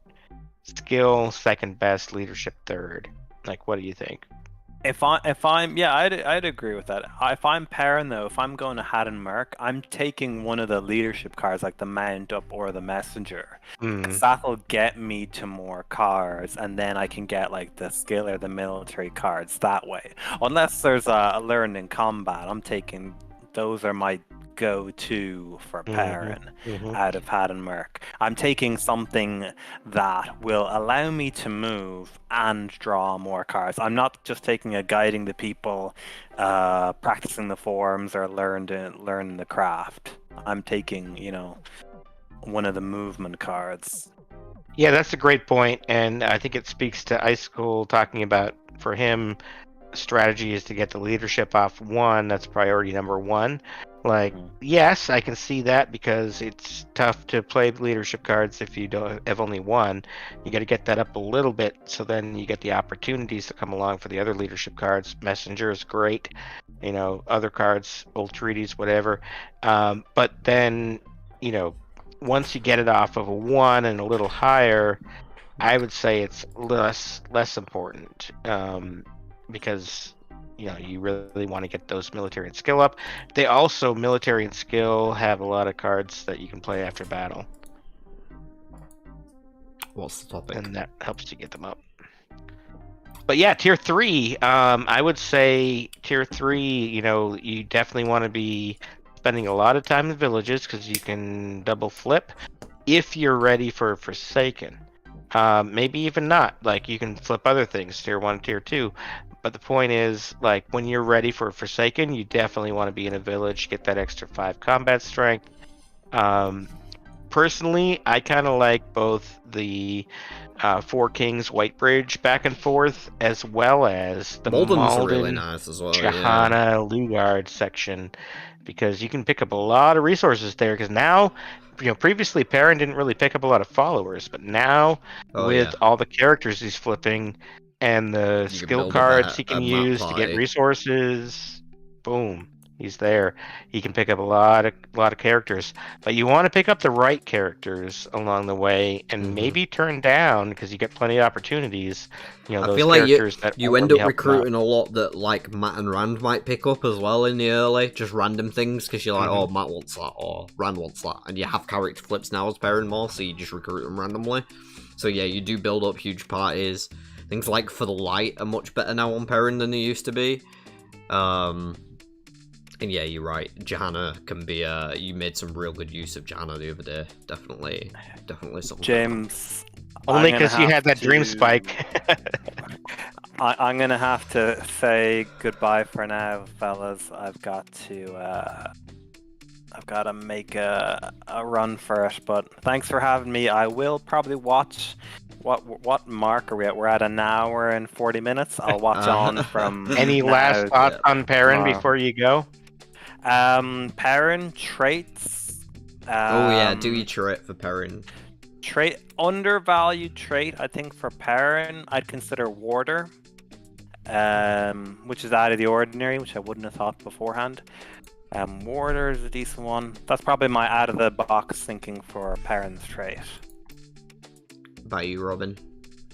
I would definitely go with Emond Fielders on him. Oh yeah, that's the first choice. Yeah. But yeah, Warder's not bad. Even Borderlander's good for him. Aes Sedai might even be good for him. Even I guess Andoran. Basically, Elaine is really good for him, whether that's through Aes Sedai or Andoran. Sorry to everyone on the stream got a who's lot of- watching Robin's lot of camera jump followers. around all over the place. Alright, well, thanks for having me, guys. Oh, it's I'll been a pleasure, Bob. chat to you later. Thanks for joining us. You turned your camera off, Robin. I did. You did for Still a second on for there. me. It's back now. Weird. Okay. Might be because Bob I left. think you turned it off. But yeah. Yeah, I don't know. I think probably those are the best. I'd have to review them again. Oh, I haven't right, really yeah, gotten so- into the traits too much lately. Yeah, I yeah. wanna It's focus March mostly in thing. February on that. Yeah. Yeah, so Two Rivers we've mentioned, Warder, Bob mentioned, I think. Soldier, I think he mentioned maybe as well. I like Kyrianen, I like Nobles. Honestly, like, Yeah. Perrin's the most open because he's the least reliant and he can just build whatever. So if you can't get Two Rivers, just any strong, whatever you feel like playing on the day, honestly. Yeah, I mean, I would probably go with whatever you can get in terms of cheap followers, because he's going to flip a lot of characters that all stack up to a battle character that can get that many combat strength from that type. You know, Kyrianen maybe, or even White Cloak, or but Aiel. White Cloak's less. Yeah, Aiel's good. Yeah, I mean, And anything where you can get that. still fine. Yep. Yeah. Ace is also not bad for him. Right. Especially if Get there's a those rand in the channel- game. Especially if there's a rand in the game. Less so if there's a Nynaeve in the game. Actually, no, more so if there's a Nynaeve in the game, because it makes them pay more as well. Stealing it from them. Oh, it costs more, so Oh, true. it can make her recruits a little more difficult. Good call. You good just call. don't want to be searching up the tier 2 ones if she's looking for one. Right. Kev just asked, ever considered changing up the play order, or do you consider that in your character choice? So the play order is something that I am trying to work on. I mentioned a little earlier in the stream, but if you weren't here, fair enough. My dad is actually working on some scripting at the moment to try and make it so when you boot up the game, there won't be player boards. There'll be a button for each of the 5 characters in each seat, and you click the button to load up that character. And hopefully that will allow us to make the order based on the dice rolls, and then you can put everyone in order and pick the characters in that order and play in, or I guess it'd be in reverse order, because then you play in turn order. So yeah, you'd put the highest roll in the last seat and go around from there. So hopefully we'll have that. No guarantees. He's working hard on it in his spare time, and I know he's having a lot of fun experimenting with it, but he is not having, I don't know, it's taking him a while, so we don't know when or if that will be available, but hopefully soon that'll be an option for y'all. I don't know if Robin's just stepped out for a smoke or if he's yeah. Anyway, we'll be moving on to Matt very shortly. Oh yeah, I'm here. I'm just went to the restroom. No worries. So yeah, Matt is the next character we've got to talk about. Unless anyone had, no worries about repeating myself. I only mentioned it briefly earlier, so probably good to go over it fully anyway. Because it is something I'm aware of, that it could change gameplay a bit. I don't think it'll affect balance at all, but I do think it'll make games more interesting. Just to change things up. So Matt, unless there's any final questions about Perrin, if you've got any final questions about Perrin, get them in now. And any questions on Matt from this point forwards, we will be answering. So, Matt, give us the questions, Matt. Alright, I'm done being weird. Let's go over his abilities real quick. Also, if you have questions about anything we've already talked about, feel free to ask those, and we'll answer them at the end, I guess.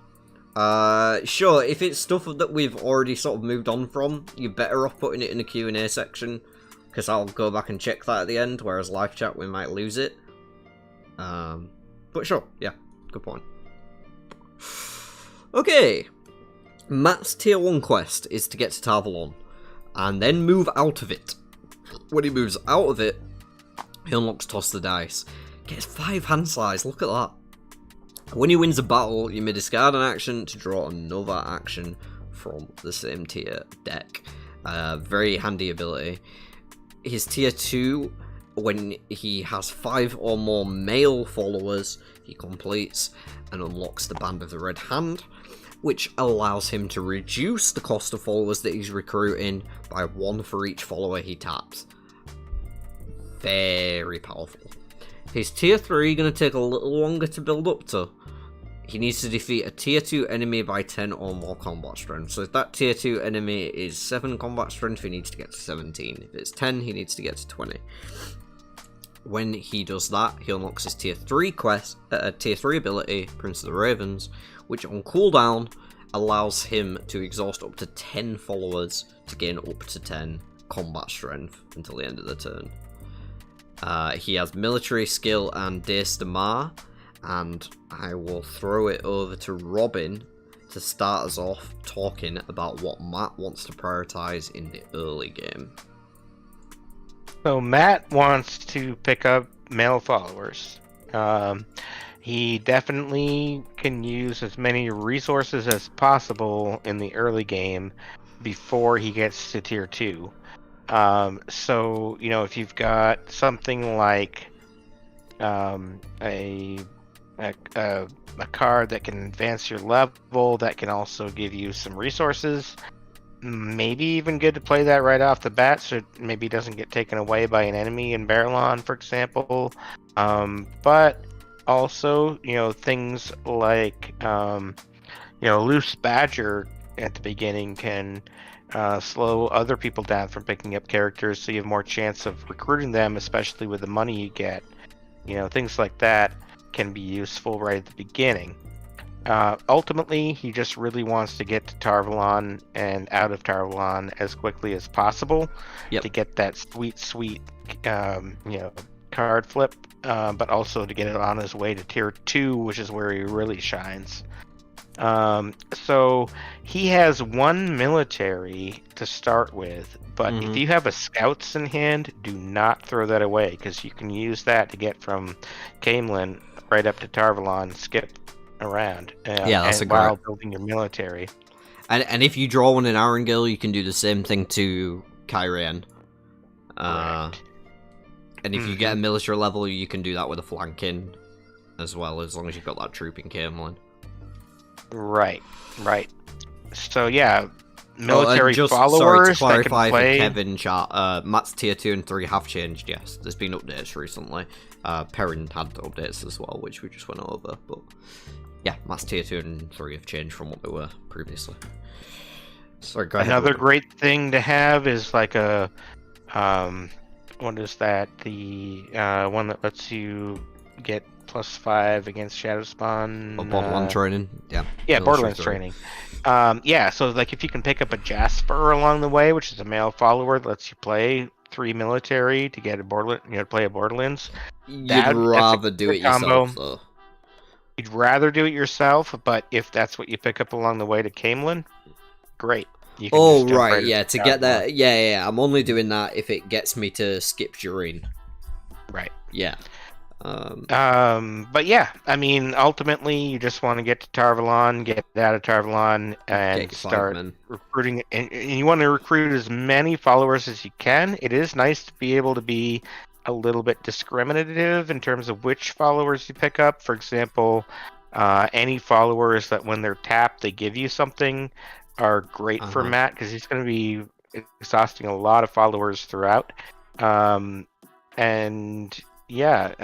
Basically anything that can build his attributes that he doesn't have on the board, even military to begin with a little bit, but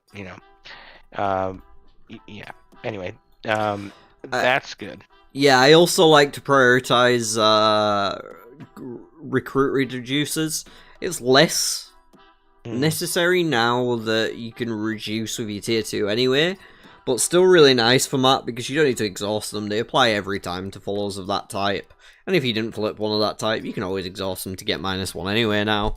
So cards like Basil Gill, like Hatch is amazing because there's always people in the Tavern row, and when it comes to the mid game, you don't care as much who the followers are, you just want to recruit lots of them. Nori is a great one as well, because you tend to recruit a lot, so anywhere that you can get extra value from your recruits, fantastic. But yeah, I think you cover most of this. You get to Tavlon, you get your men, that's the early game for Matt. You don't need to sort of worry about building up your attributes too much, or your combat strength, until you really hit that tier 2. Yeah, I mean, the men are the main thing. If you can, it's nice, but yeah, the men are the priority. Although, I would say that Loris and Min would be acceptable female alternatives on trying to get to tier 1. Yep, I don't hit Eludra either. Colavia, another not bad one. Like anyone with the when exhausted can maybe be worth more, or with a really sick or like reaction. A Morgaze to be able to reduce the cost. Well, yeah, reduce as I mentioned, right? Yeah. A Dorian, and if you can get a Dorian and Laris on Matt, like by the time you hit tier 2, you will have no resource problems for the rest of the game. You'll be gaining a favour this way going to Maradon, getting troops, getting a favour on the way back, getting another favour in Tavlon, and 2 coins. Like, it's just ridiculous. But yeah, once that tier 1 phase of the game, get to tier 2. Once you tier 2, you can build up a lot of troops in Maradon, in Jiangar Pass, going to Chachin. There's a lot of places to build up troops for Matt while trying his best to avoid fights. If there's characters in the Tavern row, recruit them, because it means you're less likely to pick up a fight. And generally, you just want to recruit as many followers as you can, because you want to hit that critical mass where you can recruit as much as you want for free. Like, there's never going to be too many followers now on Matt, because you can use 10 of them for your tier 3 ability for extra combat strength, and then on top of that, you could spend up to 10 of them a turn exhausting to reduce costs of followers, so like... Yeah, so if you got like 40 followers, you're doing good. If you've got 40, then maybe the 41st is too many. Yeah. Maybe the 41st, maybe it's not though, maybe the 41st is worth it. Like, it's not especially if you can keep them from everybody else. Yeah. I mean, there's so many different things you can do with the followers combined. That's the thing with Matt, is that it can get complicated quickly, just per turn. It's not like complicated in terms of like the general, oh, I'm gonna get a card, or I'm gonna play a card, I'm gonna make a turn. But when you make a turn, you get all these different followers that can do different things, and keeping track of what you can do with each and what's the best strategy with that can get a little complicated. But it's a great kind of complicated. It's like, do I do this great thing, or is there one that's slightly better? You know? Yeah. So excellent character to play. Moving around with Matt, I would say, as far as in the tier 2 section, or building to tier 2, or we can go mid game. game. We can go mid game, 2 to 3. Yeah. Icicle made a good point that also building a lot of troops is important, especially in the early game. I think it's less important in the early game, but more once you hit that tier 2 mark. Yes, I think the more you can build in tier 1, that's just more for you in tier 2. So. Sure, but it's so much less important to focus on that at tier 1 than it is at tier 2. Yeah, the main priority in tier 1 has to be the male followers. What I'm saying is, don't be going to Jangai Pass to build up troops at tier 1. Right. Because you need to find men. That's more important. Even levels are not that important for Matt. Even less important for Matt now, than it used to be because you're getting so many followers. You You'll can play always just be able about to play anything with your cards with your followers. followers, yeah. Still important for Um, last battle scores, but if you and just can get there freedom of faster and flexibility. kill more Forsaken, then you don't need those last battle Mhm. scores. So Yeah, but so Matt in the mid game for me, I'm spending a lot of time in Maradon, a lot of time in Jangai Pass. If my party's big enough to support it, maybe Jana, but you don't really need to make that many resources because you don't need that many resources as long as you keep using your followers to reduce the cost. It just exponentially like gets easier to pay for each one. yeah, what I would say about that though is if you have a lot of military followers because you just happen to recruit them, Shahana's Yes. great for building troops. Yes, that is a good shout. If you have military specifically, you want to go to Jahana, military followers. But most others, like, it's not that much of a plan anymore. You can just get more value elsewhere on the map. Because you don't need resources anymore as Matt, honestly. Like, Also, the channeling followers, the cards can be good because you can pick up battle cards. Mhm. You can pick up a lot of good stuff, and now Matt has higher hand size on each level, so yes, he does. that you can retain more of that. So that's a little better for Matt now as well. So channeling and military followers maybe makes Jahana better. You will have a lot of high-level followers as well. You recruit a lot of tier 2s nowadays, because they're as cheap as tier 1s used to be. You recruit a lot of tier 3s, because they're as cheap as tier 1s used to be. Like, you can get the really powerful followers really easy on Matt now, that give you, like, tribal effects, you know, trait effects, or just to allow you to play more of those high-level cards into the late game. Now, I really like the Jengai Pass Kyrian bouts for Matt on tier 2 and 3, as well as the Maradon Chachin bouts. Yeah. Or if you have the Adorian, the the Maradin, or if you have Adorian or Laris, the Maradon Tavalon bounce. Right. Yep. Those are the three main sections, and Of the then ball possibly bag throw in or whatnot, Jahana, depending on the circumstances. But, like, the Jengai Pass Kyrian is incredibly good, I think, because you can pick up, if you get your levels up or you get followers that can play those cards, you can find, you know, all kinds of things in Jengai Pass for battle cards to get you to the point where you can kill a tier 2 plus 10 and get to tier 3 easily. I should correct that. You can't get all kinds of things in Jengai Pass. Well, true. Can't get it at Blood Knife Ring. Yeah, you can't get neutral cards. But, sorry, Robin. Good, go ahead. Yeah. You look so pissed off with me right there. Yeah. My train of thought is to boarding at the station or whatever. But I'm gonna try to finish that, which is that you can build up the the troops as you're getting the battle cards to get to tier 3. Whereas, you know, Matt is in general harder to get to tier 3 now, potentially, because you don't get that combat strength from the tier 2 anymore. Now it's the recruit of the followers. Yes. So it's going to be a little while before Matt just stops, but he will stop later on.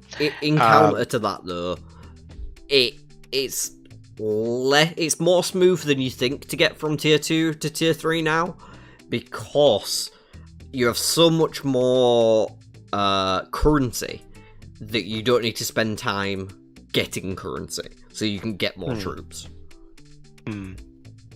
Well, currency doesn't give you troops, but no, but you instead you the time that you would have spent before going to locations that get you currency. Oh, you can then instead spend getting troops, getting attribute right. to allow you to play those battle cards, or just recruiting more followers with when exhausted abilities. Like Jengai Kyrian, or, you know, anywhere where you can get followers quickly, but also troops quickly, and battle cards quickly. I like a high military level if possible on that, but the others I'm not too focused on. I can get with my followers most of the time. Right. And now I don't know. What would you say about like if you're on military 1 or 2 and you're on tier 1, are you well, actually let's say you're on tier 2. Oh, okay. Tier 2. Let's say you're on tier 2 and you still have military 1 or 2. Are you looking for tier 1 military in Jengai Pass or tier 2 military in Jengai Pass? Well, there's no point looking for tier 2s if I'm only on level 1. Well, what if you have military followers? You get a Gaul, you get a Talonvor. Nah, I'm probably not considering them. I usually want to get my military up on that pretty much every game, rather than using my followers. Alright, even if you've got a couple... Maybe you've already got a battle card or 2 in military. Maybe a battle Just because I had them there, there's going to be a practice in the forms there. Like, I'm not looking for a Jengai Pass. I'm just going and picking up a practice in the forms, then buying a level at tier, going back, getting a practice in the forms, and I'm there.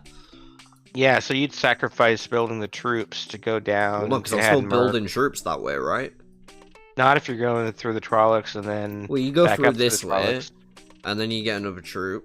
Like, you break even on Trollocs here, here, and then you get another troop, and then you get another troop, then you get 2 troops, then you play, and then you...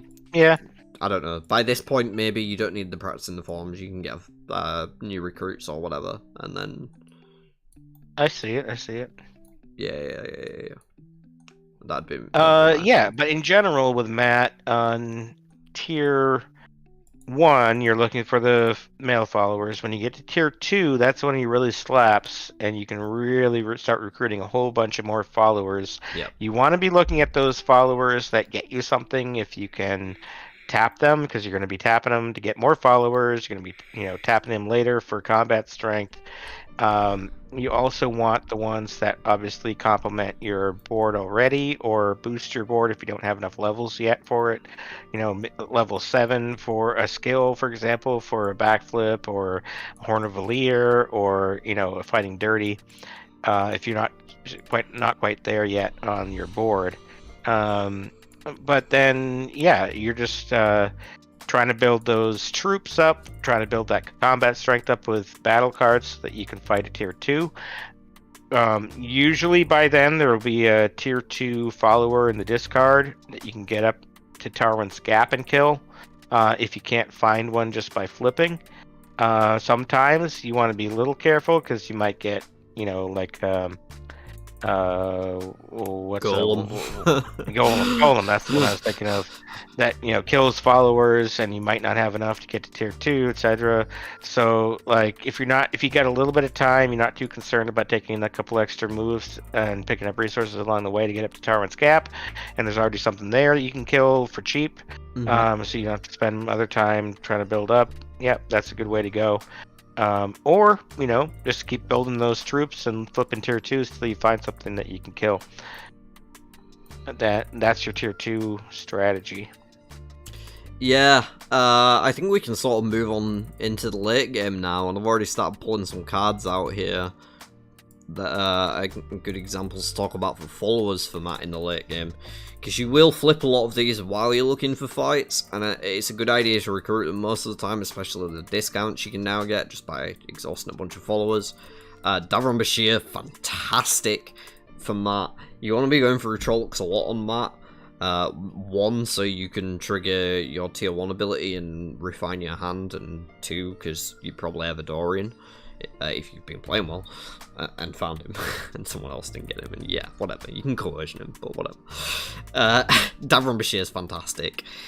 There are tons of others, though, just like Goldrian, anyone that gives extra combat strength for troops per type for Matt is great. Critical mass is really where you're at. 2 on, just a high level leadership. Nice to have on Matt Collard, another great example. Gain a point every time you use him in combat. Crazy! Or even just for recruiting. As far as attributes, I very rarely draw tier 3s on Matt. Unless my followers are like all of this, then I'm probably drawing tier 3s. But if I'm not at that point yet, I'm drawing tier 2s most of the game. I'm looking for things like Battleborn. I'm looking for Blood Knife Ring. I'm looking for Charge. Anything that gives combat strength. Blood Knife Ring's nice because it doesn't require specific levels, and you always have a follower spare. Yeah, things like that is what I'm focusing on, but the actions are less important. You don't need quantity of them. If you have one and a party full of followers, you're good to go. If you have a party full of followers and some troops, you're good to go. You don't need an action card at all necessarily on that. Which is the first character we talked about today that doesn't necessarily need actions, aside from maybe Perrin on his first fight of the game. Have you any? Well, I'm guessing you have lots of thoughts to add to that, Robin. But yeah, go ahead. Yeah, I mean, basically, like, I really like it if you can have an Adorian and Laris, or one or the other, and do that bounce back and forth between Meridon and Tarvalon, because as Icicle is saying in chat, that tier 1 for Matt is pretty overlooked a lot of the time. It is by a lot of players, yeah. I would like to see yeah, that being you can useful. Cycle cards every turn that way while you're building up other things, especially if you have a Davram Bashir, to, you know, basically get the best cards you can and still be flipping a character every turn, recruiting or fighting. Yeah, so unless that's a good my balance. hand is good enough to allow me to look for a fight, I'm tossing part of it every opportunity I get.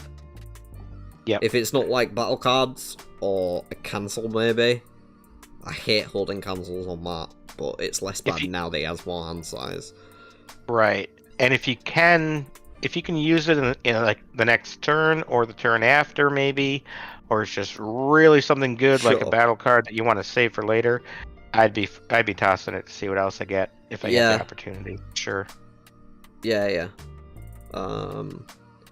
That's fairly simple in the late game, though, in terms of, like, overall, from an overhead view, there's a lot of the micromanagement, like you mentioned, with all the different followers and all the different abilities that they have.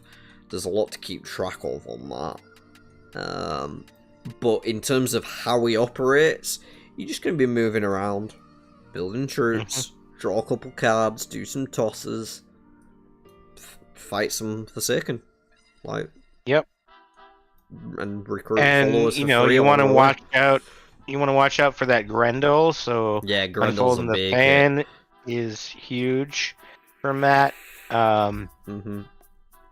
Yeah, I mean, one thing I think that people might get distracted by is recruiting the followers and using their followers to recruit them if they don't have enough already, rather than once on tier 3 using them for a fight. Like, if you're ready for a fight with your followers untapped, but you'd have to tap your followers to recruit somebody else, maybe wait another turn, try to find another fight first, and I'm not sure I agree. But the thing is, I like to have around this amount of followers on that. I like to be able to do if you have that many, you can do whatever you want. If you don't, I fundamentally believe that you're playing Matt wrong if you end the game with 8 followers. Well, sure, yeah. If you've only got 10 followers or something on tier 3, and it's not like right when you get to tier 3, then you're definitely doing something wrong on the earlier levels. But this is something I have to mention though, Robin, because I see it happen. I see people play League games and end the game with 7 followers in the party on Matt, and that's just wrong. Like, you're not going to be able to use his abilities to the fullest. You need at least 15. I'm talking 20 for an average game, 25 for a good game. Upwards of there, it starts to make less of an effect, but you can't have fewer than 10. Yeah, and with the new abilities, the new tiers, it's even more important to have more followers. Even more. Because you can make more use of them than you ever could before. 15 was sort of the limit of how useful your followers were before as Matt, but now there is no limit, like we say. Even 41 might not be too much. Yeah, so these followers here are some of the best for Matt, but you might not have all these followers. It's just the quantity, Yeah, so quantity over quality. Yeah. When it comes to Matt. But with the amount of followers that you will eventually have, you know, quality becomes easier to acquire. Right. Because if a Galad costs 9 usually, but I already have, you know, all of these followers, then that Galad costs 1, and... Right. Exactly. So, you know, at the start, it's quantity. It's quantity till you have, like, 12, 15, and then it's... well, it's both. It's quantity and quality.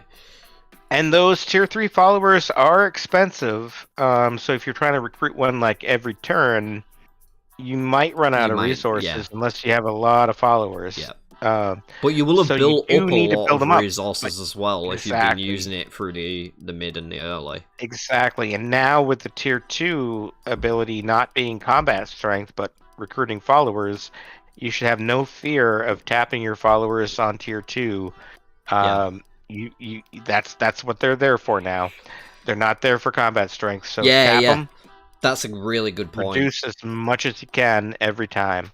Yeah, if you're not tier 3 yet, there is no reason not to exhaust your followers to reduce the cost. Unless they have an effect that's better to keep them active that you think. Right. Like a Laris or something. Or a Hatch, or something like that or a Dorian that you want to keep. Right. There's no reason other than that not to use them as much as possible to recruit.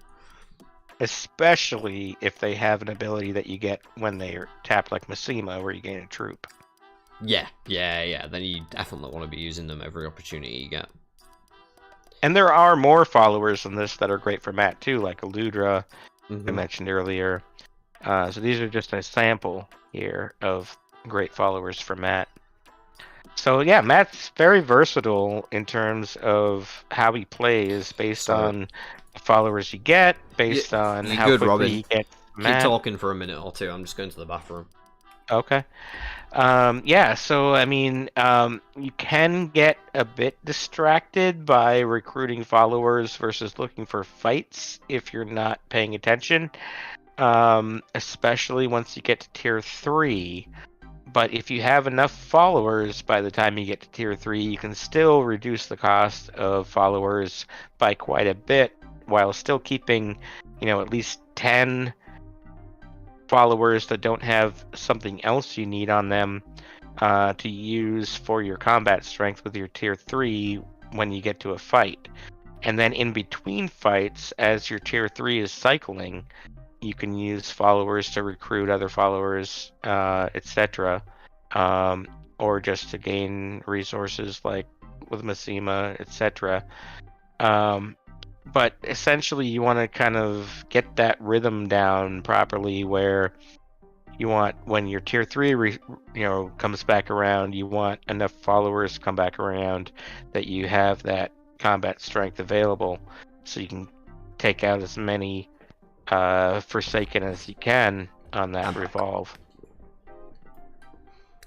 Yeah, I was just talking about the timing of the tier 3, and you can do other things, play other cards, you can recruit followers and things in between, as long as when your tier 3 comes back around, you have enough followers to look for a fight. Yeah, you want to have it on cooldown as much as you can, really, don't you? Yeah, I mean, you definitely want to, as Matt, you want to utilize all your followers to their maximum ability, because that's a lot of his strength. Like I was saying, you want 20 followers. You want 20 exhausted followers. Not 20 followers sat there ready doing nothing. Yeah, you want 20 exhausted followers until your tier 3 comes back around. Then you need at least 10 that you don't mind tapping. You get my point. Like, 10 that you're ready to tap is the same to me as 10 that are tapped. Like, you know what I mean. Does anyone in chat have any final questions on Matt? We'll do traits in just a sec, but I just want to throw that out there. Any final closing questions on Matt? Anything you want to know about this character? Something you think we missed?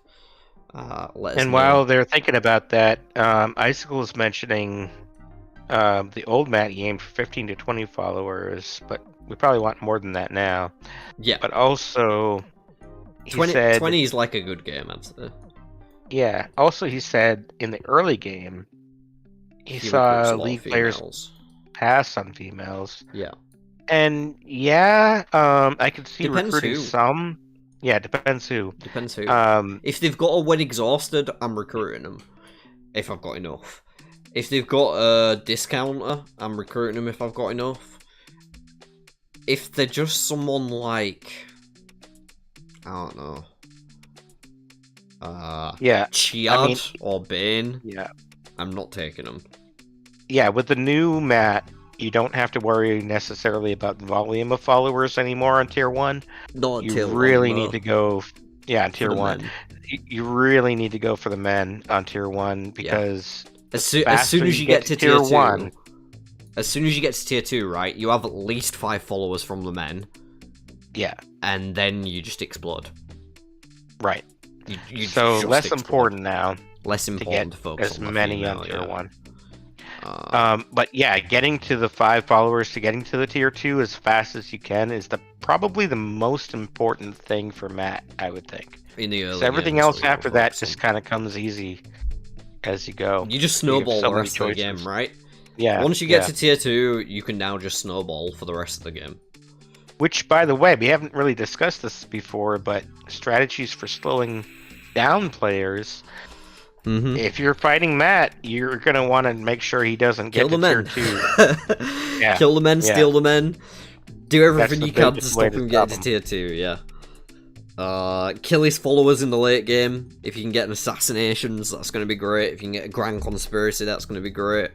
Webs within webs to gain a bunch of points off his massive party is going to be great as well. Cancels don't really tend to do that much against him most of the time, unless he's relying on a specific card repeatedly, like a dragon team or something. Yeah, that's a great point. Like with Perrin, Matt, and Rand, they rely on cards less, so cancels are less important against them. Yeah. And Ice Cold said, do you still wait to flip tier 2 until you can plus 10 an enemy? Probably. Depends. Probably, yeah. Unless I have something like a Bury the Dead or a 2 Arms or something like that. Or just to put this out Or there, wards. if you happen to kill Ingtar and get the Horn of the Leer, you might want to get some tier 2 followers to be able to play it. Like, you're not up in the skill level I'll yet. kill a Padden Fane if I'm not plus 10. Yeah. Because that gets me Dagger, and that means I get tier 3 very easily in future. But yeah, But in yeah, general, I usually would I'm just go for the waiting. tier 1, get the volume, not the quality. Something we didn't even mention, which is a real common strategy for Matt, maybe so common that we overlooked mentioning it, is that Tywin's Grap's great for him. If you can't find a fight to get to your tier 3, like you just can't find a tier 2 enemy, maybe people are playing wards and getting rid of them or something like that, I don't know. You can go to Tywin's Gap. You can always find a tier 2 enemy in the discard pile at that point in the game. And if you can't, then you haven't been flipping enough from the deck anyway. But like, yeah. So there will be someone in the bin at this point. Someone, you know, probably that's relatively easy to kill. Verin is a new favourite of mine. If you can get to 18, then that's easy enough and you don't lose troops. That's a great one. Yeah. Yeah, and then also, I would not discount the value of Jengai Pass once you get to tier 2. Yeah. Because you can pick up battle cards there. You can also pick up even tier 1 just stuff to get your levels up. specific to get your levels up. I don't agree with that as much though, because I think you can do that via tossing and be more resourceful through getting your tier 1 cards via tossing bad tier 1s until you eventually get one that you can play to get your levels up. I think that's much better, personally. Yeah, but then there's the only reason I would say maybe not is because you have the troop factor. You get 2 troops in Jengai Pass at the same time, and bouncing back and forth between Kyrene and Jengai Pass, you can kind of recycle your followers to pick things up. At the same time, you're building troops, and then you can just from there. It's not too far away to run up to Tarwin's Gap once you get to the right level to kill a tier 2 follower from there. You know. You're not wrong, but you're also not gaining points, and I am. Okay. Well, every time I toss, I gain a point, so... You gain a point? Yeah, because you're killing a Trolloc. Oh, right. Yeah. If you're bouncing back and forth between Trollocs, sure. Yeah. And then you can cycle, like, you can pick up a tier 2, and then you can cycle it till you get, like, a Battleborn or... Yeah, but if you're trying to find level up cards, I'm saying... I don't mind going for battle cards at Jangai Pass. Like, a tier 2 military at Jangai Pass is fine. I'm saying I don't want to go for tier 1 cards at Jangai Pass with that, because I'd rather just toss. You'd rather keep, like, 2 or 3 tier 1s. Just whichever ones I have left over from the early game, yeah. You're going to have cards left in your hand that you didn't use that are no good. Yeah. Yeah. So you can be doing that while you pick up characters every time. Hey Wolf Brother, you turned up just in time for the end of Matt, if you have any questions about Matt to ask us.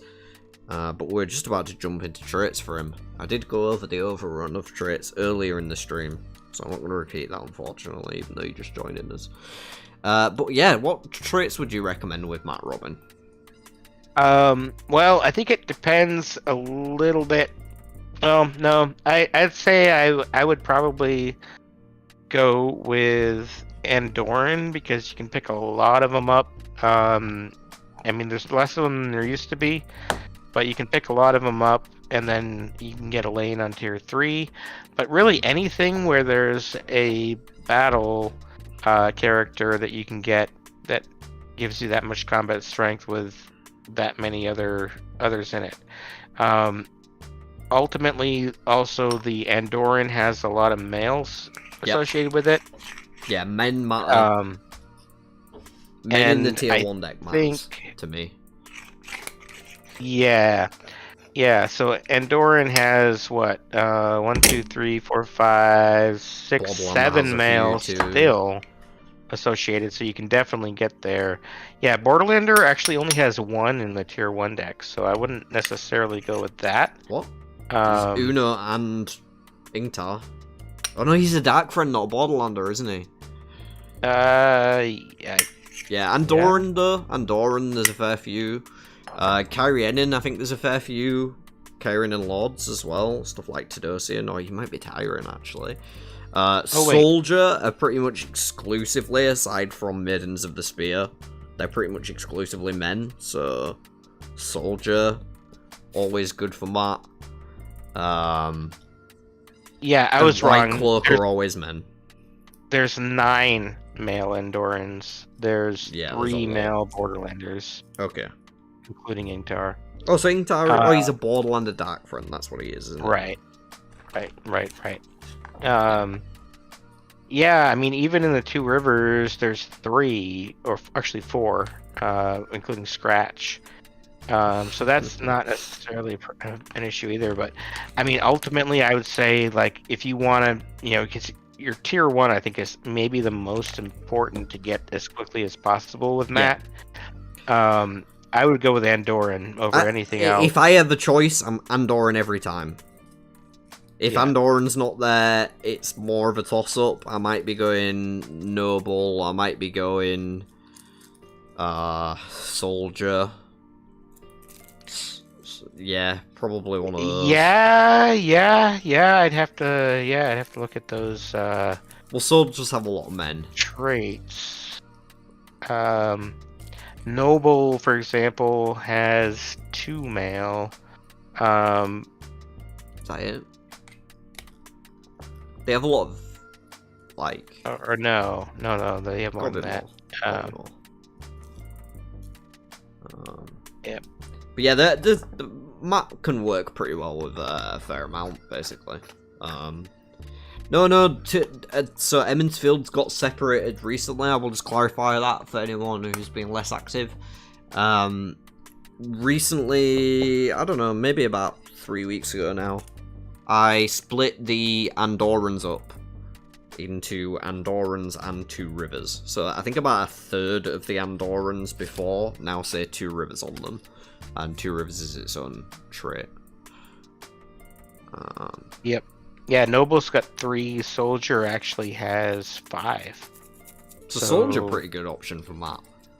Decent starting resources too. 4, 1, and 3. And like, there's more in future bits of the game as well. So you got to think about that discount going forward. It's going to give Matt a lot of extra value. Oh man, we don't have an innkeeper category, but there's 4 innkeepers, and 3 of them are male. Yeah.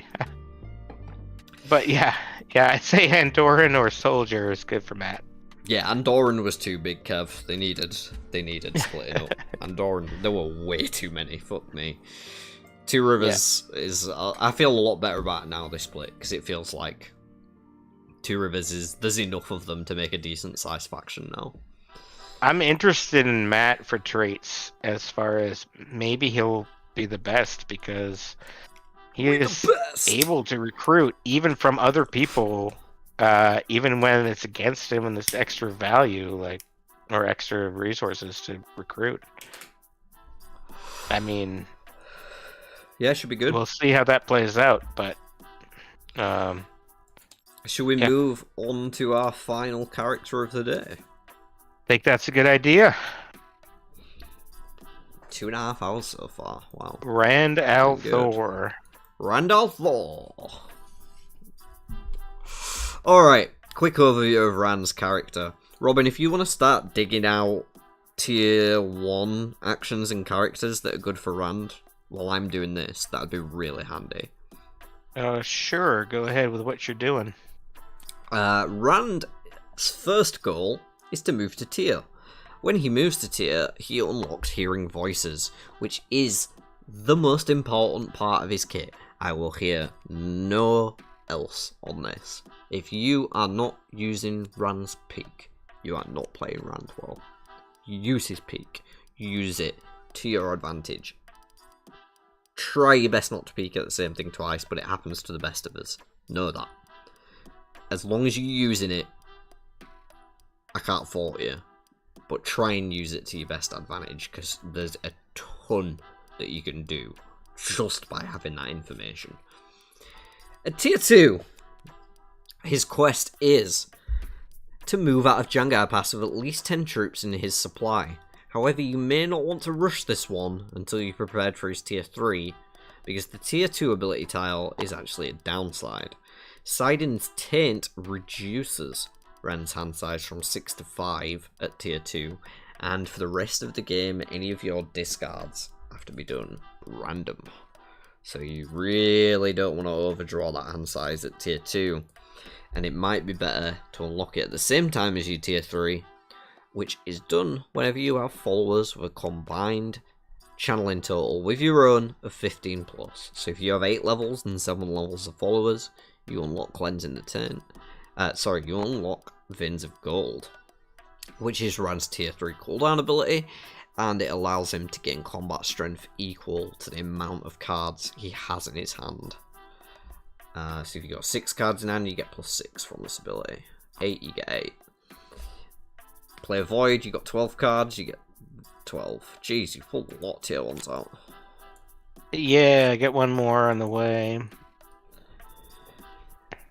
Okay, well, you can go ahead and start talking about some of these then, and I'll look for some actions. Okay. So yeah, go ahead and talk about what Rand's goals for tier 1 are. Sure. So Rand, tier 1, obviously get to tier to get to tier 1. He doesn't really need a lot along the way, like, to get through a Trolloc Fist to Tarvalon like some of the other characters have. He can just go straight to tier. However, obviously, if you can enter the ways to get there, great. Once he's on tier 1, he has that peak, which is a really powerful ability throughout the game, especially early. to be able to find characters, channeling characters specifically to get toward his tier 3 goal. You might not be thinking he needs to get to tier 3 goal yet, but he should be you want to be focusing thinking on about that it from entire turn game. 1. Yeah. Yep. You have to. That's the thing with Randy. He's a very complicated character because his tier 2 is a dip, and his tier 3 is nuts. But his tier 3 is kind of hard to get to, so you have to be thinking about it from turn 0. One thing I just want to interject and say is the first turn that you unlock your peak in tier, most people leap straight for the character deck and are like, yippee! But not necessarily the best idea because you can't get to a character in tier. So just keep that in mind on your very first peak. You're probably better off checking out the top card of an action deck, and then you know. If it's something like an Embracing the Source, you go and pick it up immediately. If it's not, you can probably go to Hardened Merc and pick something better up there. To follow along that and tailgate on that tier, when you're in tier when you first get there, definitely the action deck pick. If it's not one you want and there's nothing in Hardened Merc that you want, I would go to Ilion. Because the next card after that first one, you might get. Yeah. Plus, you get a little bit of favor. Or play a card if you can. Or play a card. But I wouldn't stay in tier if you can help it. And then, also, not only do you get a favor and a coin to help you recruit those channeling followers you need, you get 2 actions. One of them might be good. If you do flip a card with a peak peek at a card that is like an Embrace or something you really want, maybe go to Nynaeve, because then you get those favor and you get that card. You really definitely need to keep that favor up when recruiting, because there's a lot of channelers that require favor. And not a lot of ways to get it besides Nynaeve and Ilion once you're down that way. So Nynaeve's a really good option for Rand when you can. If the action's good. Yeah, if you know the action's good. Yep. And then Hardened Merc, of course, if somebody discarded an Embrace or a Bond Warder or, awards or something that you want to pick up and play next. But yeah, definitely keep that Nynaeve Ilion option open. And then, if you go to Ilion, you don't get what you want, you peek at the character now, because your next move could be tier or Ibudar. Or Lugard. Yep, or Lugard. And you don't find one that you want. You can go to formatting. You can move to formatting. Yeah. Then you're next to Hardened Merc and tier. You're keeping your options open for whatever the next character pops up could be, as well as potentially picking something back up like an Embrace and Hardened Merc, or going up to Camelin to get some resources and start your way up toward Jengai Pass if you're advanced enough along the way. Yeah. Typically, I don't think you need to worry too much about troops. You'll build them as you go along. Oh, yeah. Never actively try and build troops on Rand. It just happens because you're around tier so much. And had a merc. I'll keep harping on about different points in the game and what you want to be peeking at. Generally in the early, if you can get to a character, you peek at the character. If you can't get to the character, you peek the action. If you already know both the action and the character, I like an early tier 3 peek with Rand at the character, just to see what's on top, just to get an idea of what the pace of the game might be. If you know there's a Forsaken there, then it can be a good idea to try and rush your tier 3 and just kill it. If you know there's a character there, then you can feel a little less pressured to do that in some situations. But yeah, if you already know the top tier 3 and the top tier 1s of each, then you can start looking at the tier 2, or even start just looking at tier 2 actions so you can see what other people are going to be drawing around that same space of the game. Just extra information. Use the information for everything you can. If you already have the information on a deck, there's no reason to look at it again, so try your best to keep track of what is on top of those decks that you've already peeked at, and when other people are flipping cards from those decks, or drawing cards if it's from the action decks. Feel free to ask people.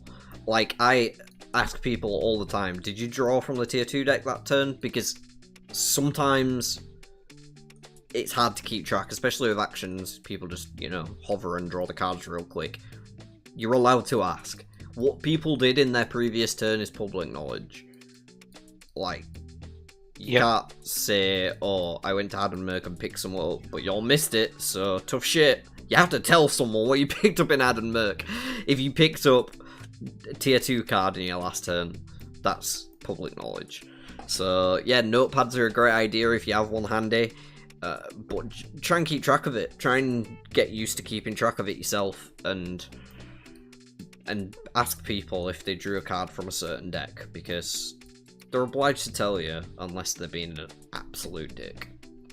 Yep, and they don't have to tell you what they picked up from the tier 2 deck, but just that they drew from it. But yeah, I mean, and the other thing is, I think I see a lot of people are like, well, I already know what the tier 1 character is, and I'm going to go recruit it now in tier. It's going to be an Olana.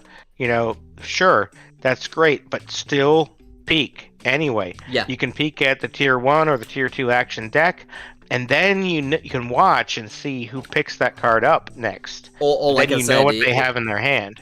Yeah, or like I said, if you already know what those decks are, you can peek at the tier 3 deck randomly, just to get an idea of what's going to happen later on.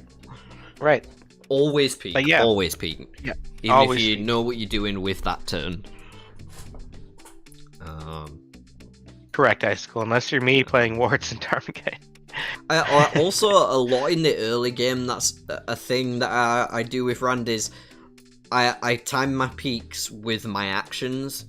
So I'll sit somewhere like Farmadin that has access to both actions and characters, and I'll try and keep track of what's on the tier 1 character deck, because people by that point might not be flipping too often, so it might be the same. And then I'll peek at the action, and if the action is no good and I know the character's no good as well, I can play a card from my hand. Next turn, the action is probably different. So someone's either drawn an action or flipped a character, so one of them's changed. You can peek at the other one, keep track of the one that didn't change, and reassess things from there. Maybe play a card again, maybe move to Addenmerk if there's really nothing going on. I do like sitting in Farmadin with Rand and using that as a place to sit and play actions while I'm trying to decide what else to do. And of course, if you have a Wards in hand you're thinking of using, you don't need to peek at the character deck. You can pick at a different character deck, or peek at an action, and then play your Wards, and then you see what's going on with the character deck. So moving sort of towards the mid-game, it's a bit of a blurry line for Rand. Because, as we mentioned, you don't really want to focus on getting his tier 2. You want to focus on getting his tier 3. If you can unlock the tier 2 and 3 at the same time, by leaving Jangai Pass with 10 troops and 15 channel levels, that's the best way to do it. Because you'll never be at that low point when you only have a hand size of 5, you'll be all the way up to 8, it'll be much easier to manage the cards in your hand so that you don't have to randomly discard. And his tier 3 ability is really strong, so as soon as you hit tier 3 as Rand, you're slapping. Like, you're ready to kill a Forsaken that turn if you just did it moving out of Jangai Pass, because you got troops as well, plus your tier 3 ability to give extra combat strength. So my main strategy for Rand, I guess, in the mid game is to skip the mid game. Which is a bit of a weird answer. But you want to skip over, you don't want a mid game for Rand. You want to be all early and then all late. You're just building up channels, it's the same stuff really, innit? Even if you do hit an early tier 2, it's not usually so bad as long as you're good at managing the cards in your hand. You don't want a random discard if you've got even one good card in a hand. But if you've no good cards in hand, it doesn't matter, just go draw some, whatever. At the worst, you discard the card you drew and it was good. Whatever. You're at the same position you're in. You generally want to be looking for a lot of followers. You want to be looking for these specific cards that we've pulled out. You know, Old Treat is fantastic for finding channelers. Compelling Argument, fantastic for finding channelers from your enemies. Find Allies, great for getting those followers back that have already been killed. And Ball of the Wind's great for finding channelers as well. Another one, if you do have skill followers, is Guild Secrets. You can look for that. Wards, you already mentioned too, great for digging through those decks. kept saying he likes Rand's kit, but he's very easy to mess with. He is slightly less easy to mess with now that his tier 3 requirement has been reduced. It is now only 15 now than 18. But yeah, Days Kongar, a great shout. She's a fantastic follower to Rand have to protect those channels, make sure no one else is going to be using a compelling argument or a coercion to steal them away from you. We'll still be able to kill your followers though, so you got to be careful on that front. A random tier 2, if it happens to come up, that could be useful is Maxim, because you can protect your Aes Sedai from being discarded if you happen to have Aes Sedai that you are trying to protect, but that's a bit of a random one. Yeah, there's a lot of options for Rand. Yeah, I mean, I would say Emelisa is a great one too, because she can be free if you already have another Aes Sedai. Yep. In terms of like old treaties, good options for you to go for, depending on which tier you have access to. If it's tier 1, Myena for Vandene is the easiest one to find. I think that's the only one that's guaranteed, unless particular other followers have already come out in the game. I think that's the only one that's guaranteed in the tier. Oh, I suppose Bella as well you could count as a channeler that you could get with old treaties if you're looking for horse in the tier 1. But in the tier 2 deck, your options open up a bit more. There's Moraine as Kyrianin, there's Domane for Lyanna, there's Morandian for Elida, there's Borderlander for Pavara, there's Tarabona for Androl, and there's Myena for... And there's Myena for the other sister, yeah. Adelaide. Yeah, Vandian or Adelaide. Yeah, Adelaide. So, if you do have an old treatise and you're struggling to find a Shala in the tier 1 deck, going for the early tier 2 is not necessarily a bad decision, because you can find a lot of different high-level tier 2 channelers. And some of those even have free requisites on them, which is... Okay, so that's my internal developer name, by the way, for the line. I don't know if anyone's ever heard that before. You know the little line of text that says free if? I call them free requisites in my head. Like prerequisites, but with free instead. Because it's like, it's a prerequisite to get the character for free. It's a free requisite. Anyway, yeah, Robin's not impressed. I think he muted as well, actually. No, I'm good. Oh. But... Yeah. No, I was just waiting for you to finish that. Yeah. So sorry. A lot of those have free requisites on them as well. So like, you know, the Elida Swans in the bin, or the sister, the Myena sisters. So yeah, Old Treat is fantastic for Rand, and there's a bunch of options. I just want to go through some of those options for players that are maybe less familiar with them. And that leads right into what I was thinking about, which is beyond like when you peek at an action versus a character, going from tier 1 to tier 2. I mean, ultimately you're focused on the tier 3. You can get to tier 2, but your hand size is limited to 5, and you get that random discard. So if you're gonna go to tier 2, you want to be close to tier 3. Sometimes it's advantageous, like especially if a lot of tier 1 followers have come out and been put in the discard or taken by other people, so there's just not a lot of them left, and you don't have like a compelling argument or a follower that can play a significantly high coercion to make it possible, etc. Maybe you don't have the old treaties, etc., roll of winds, etc., all that. Then you might need to get to tier 2 to open up that tier 2 character pile, which has a number of channelers in it as well. But what I like to do generally on my strategy, which I'm giving away here so everybody knows, if you see me on Rand and I look like I don't have a lot of levels, I might actually be about to get to tier 3 because of all of these cards right here. The Bowl of the Winds, Find Allies, Compelling Argument, Old Treaties, Embrace of the Source, for all this stuff. I like to This is the build kit. up This is the Rand kit, right? Yeah, pretty much. Like, everyone else had like a million actions. Rand, you want these? Yeah, especially the Old Treaties and the Compelling Argument. Yeah. Find Allies too, but doesn't always work. If people are killing off your channelers, Then Find Allies is great. Yeah. I just want to address something Kev said in the chat as well. What do you think of sitting on a Find Allies and building up skills and military, then Find Allies immediately in Jangai? This can sort of lead me into a discussion topic of the correct order of operations to hit your tier 3. Because if I'm saying Jangai Pass with 10 troops, and an old treat is, let's say I have 10 channeling levels myself, so I could old treaties for a Vandine and get to 15, right?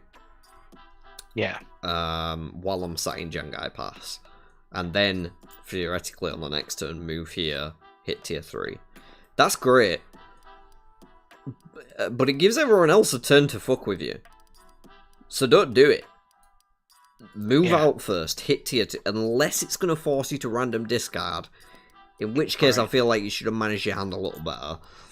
Move out, hit tier 2, use the old treaties on the next turn, and as long as it resolves, which is, was always the caveat in the first place, you're gonna then immediately hit tier 3 without giving the rest of the players a full round to mess with you. Correct. So yeah, I don't hate sitting on it and building up your levels in order to play it, but then you have to leave before you play it. Right, and what I was getting at just before this conversation was that these cards here, I typically tend to kind of hang on to, as Kev says. Yeah. So not only because I can surprise people, but also I can be moving around without playing those yet to find more opportunities as I amass those to use later. Like, once I do the calculation, okay, I can play these 3 cards and then, move out of Jangai Pass and play the 4th one, and that'll get me to tier 3. Like, I want to be in Jangai Pass, But well said. Up until then, like, you want to be finding these cards, you want to be building your levels, you want to be doing everything that you can, etc. And you also have to be aware that some of these might get canceled. Yep. And have a backup plan. Oh, more than likely. People are always going to fuck with you. They're going to kill your followers. They're going to cancel your old treaties. They're going to mess with you. Rand is the most fuckable character. Most fuckeriable? I don't know how to say it. You can mess with Rand really easily, and people do a lot, because he's scary. If a Rand gets to tier 3 early in a game, he's going to be smacking Forsaken for the rest of that game, on cooldown. Right. Like, it doesn't matter what cards he has, he just needs a couple of troops. A flanking, like, he can kill half the Forsaken, and he can always see what's coming, so he never smashes his face off, unless he's playing bad. Because you can always peek. And so I think we should probably transition into the late game. Because once you are tier 3 as Rand, you get so much power. Just before we do, I just want to say the other advantage of holding these cards until you can use them to get to tier 3 is that leaves less room for cards you don't want, and then when you pick up cards, you can discard those. So, like, unless you have a hand full of all the cards you want to have the ability to discard cards on tier 1 that you aren't going to be able to use when you get to tier 2. In case you have to get to tier 2 early. Yeah. And even once you get to tier 3, you want only the cards you can use. Talking about tier 3, and really all of the game for Rand hand management is important.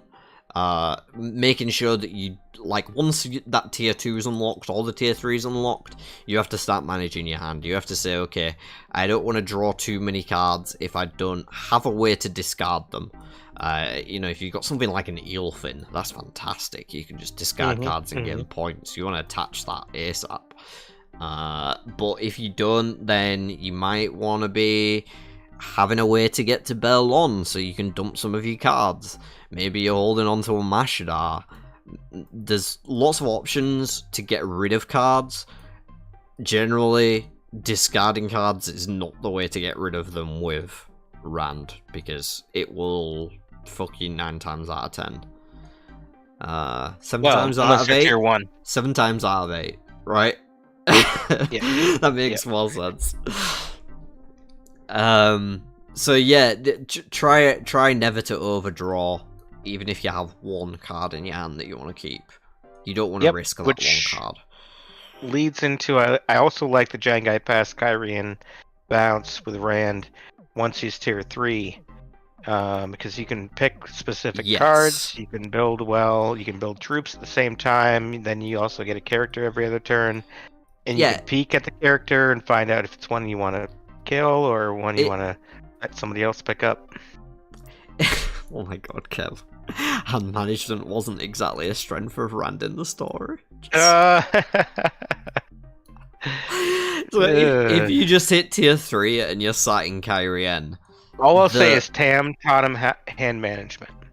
Yeah, that's true. That's true.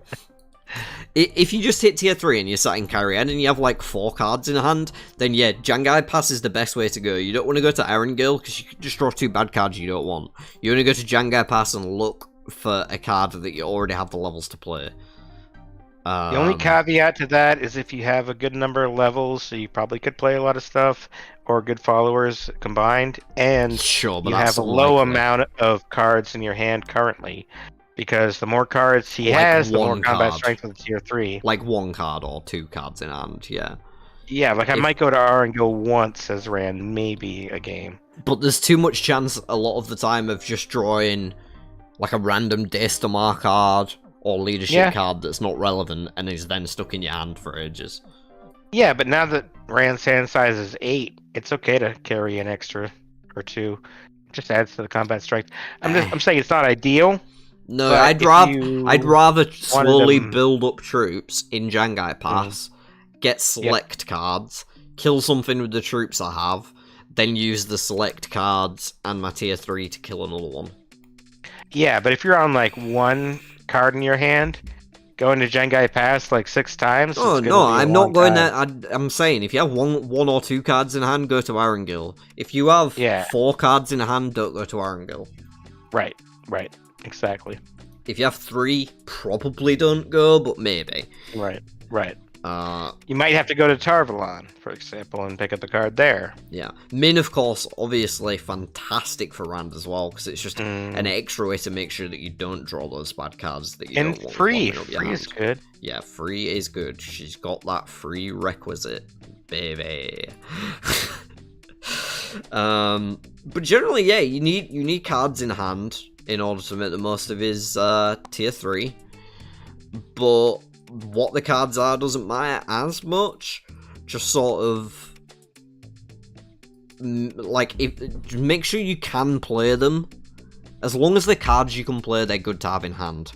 If you have cards that you can't play in hand, they're going to get stuck there for a while. That's the main thing when it comes to actions in the late game with Rand.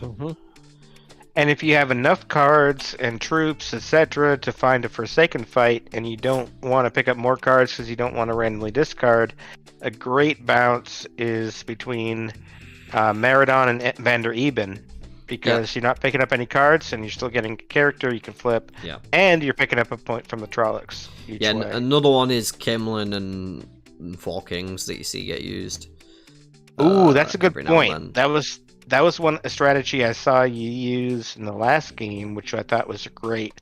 Was also if you have like maybe 5 or 6 or 7 cards in hand, you can maybe even walk down to Berlon. Yeah, and it's not that far. Dump the cards you can't use, pick up the cards you can, get an extra card in Whitebridge that you can then dump and barrel on if you can't use it. You can't do that too many times without finding a fight that you can discard cards with before you hit your hand size. But if you're somewhere in the mid-range, maybe not a bad idea. So one thing I'll just mention from the Q&A that Icicle sent in was, I think we've kind of already addressed it, but with Ran Tier 3 only needing 15 channeling levels, will rushing Ran Tier 2 be the new plan? I don't think so. I think it plays the same. It plays the same. You want to save for the big burst, so that you get there in one turn if possible, and people can't mess with you. Like, you want to save the things that people can mess with to last, still, and play the things that they can't mess with up front. But I don't think you want to rush Tier 2 any more than, Like, you might go a little bit sooner, because... Well, just because you go into Tier 3 sooner, though, not because you go into Tier 2 sooner. Yeah, exactly. A lot of the Tier 1 and 2 channeling followers, especially Tier 1, are like around 4 or 5 levels. So if you get to like 10 channeling levels, then yeah, maybe you want to be Tier 2 now, whereas before you might have wanted to be more like 13 or 14 channeling levels before you went to Tier 2. So it could go a little faster for the Tier 2. But to be fair, if I'm like before, if I was random, before if I was random 10 channeling, I'd want to be Tier 2. Like 10 channeling is Tier 2 territory for me. As long as you get like an old treaties or some other but you can get way one to help. You can always get one. I don't know if you can always get one, but you can get one. You can always find one of these. Like... Most of the time, I would say yes. Add wards, add all the information. Yeah, I don't think you can always get one, but maybe 90% of the time you can find something like that. Yeah. Yep. Yeah, in the 10% of the time that you can't, you just flip to channeler off the character deck. Hopefully. I don't know, I've had some rough Ran games. It can happen. I'm just saying it's less likely these days, especially with the 15 limit now, instead of 18. And another question that we had in the Q&A, actually the last question from the Q&A, from Anth, not from Icicle, was, why do we think Ran scores so consistently well despite being one of the easier characters to mess with? Now, for me, I think a lot of it comes down to that peak. The ability in the late game to look at the top card, go, it's a follower, okay, I'll leave it there and let somebody else flip it over. So good. The ability to go peek at the... I don't know. Where's a... Well, give me a peek at this. Oh, it's a Demandrid. Best I go pick up that gateway so that someone else flips it over and I go to Tywin's Gap. It's a... Oh, there's a Galdrian on top? I'm going to go to Kyrie and get a free Galdrian. Right now. Yeah. Or Kimlin for a Bashir, or Maradon for a Rodell. There are just peak. Peak is what makes Ran good. And the other thing that makes Ran good is he can recharge very quickly and get ready for another fight again because of that tier 3. You know, just like Matt at tier 3, they both have 15 potential combat strength if they're maximizing their tier 3 abilities. So the quality of cards matters less, and just having the cards and a few troops is usually enough, and you know if it's enough because you peek in every time somebody flips a card and it's changed, and you're seeing what's on, what you need to prepare for. Use the information to your advantage. Gather as much information as you can. Slap bitches. All else being equal, I think I would prefer to be Ran tier 3 than any other tier 3. Probably. But there is that caveat of, you know, the followers might have Perrin being able to jump. Like, there's, you know, stuff going on there. Maybe you don't have the levels like Egwene might have. You don't have the ability to pick up the weaves that a Nynaeve might have. But ultimately, I think Rand has the most consistently powerful tier 3. Yeah. You just have to get there. Especially with the peak. Yeah. You just have to get there. And that's why people fuck with him the most. Yeah. And so I think in answer to Ant's question, another reason might be that Ant has probably played Rand the most, with the possible exception of me. So that may be another reason why he's consistently doing well. Yeah. I'll just. But I I'll think Ant might have wanted that question to be anonymous. I don't know. You might tell me about that. I'll just answer Kev in the chat as well. He said, I think I want at least 7-8 military and leadership before tier 3, because otherwise you end up having to discard tier 2-3 action cards at random because they get stuck in your hand. Okay, so this kind of goes back to what I was saying about managing your hand better. Don't go to Irongill. You shouldn't have random tier 2 and tier 3 actions in your hand, because most of your cards should have been picked up at Jangai Pass and been select draws that you knew you could play. You know, you go into Jangai Pass looking for a weave when you have 4 channeling. You're looking for a leadership when you have 3 leadership, or whatever. You're not looking for things that you can't play yet, which is what you're going to get if you go into Irongill and drawing random tier 2 and tier 3 cards. Unless you just need quantity. If you've got like 1 battle card and you just need quantity to get your tier 3 up, sure, go to Irongill. That's fine. Otherwise, you shouldn't have those cards in your hand in the first place, is my point. Are you disagreeing with that, Robin? Or are you nope, agreeing? I'm agreeing. And going up between Jangai Pass and Kyrie in a bit, you build up some levels to be able to pick up some followers. Or Haddon Mercantier if the discard pile is full. Yep. And in tier, you can, if you have enough coin, you can buy military levels if you need to, but usually you find some type of, practice in the forums or something in Haddon Merc that you can build that up. As a general rule, though, Kev, I think leadership on Rand is far less important. If you can get, like, to 3 or 4, that's probably, like, as much as he needs. I'd say 4 is you good. You don't really need more than 4 leadership. You need that old treaties ability. If you don't have a follower that can play 4, you want to get to 4 on leadership. But military is more important to get up, but with you already starting at 3, it's really easy usually to get your military up.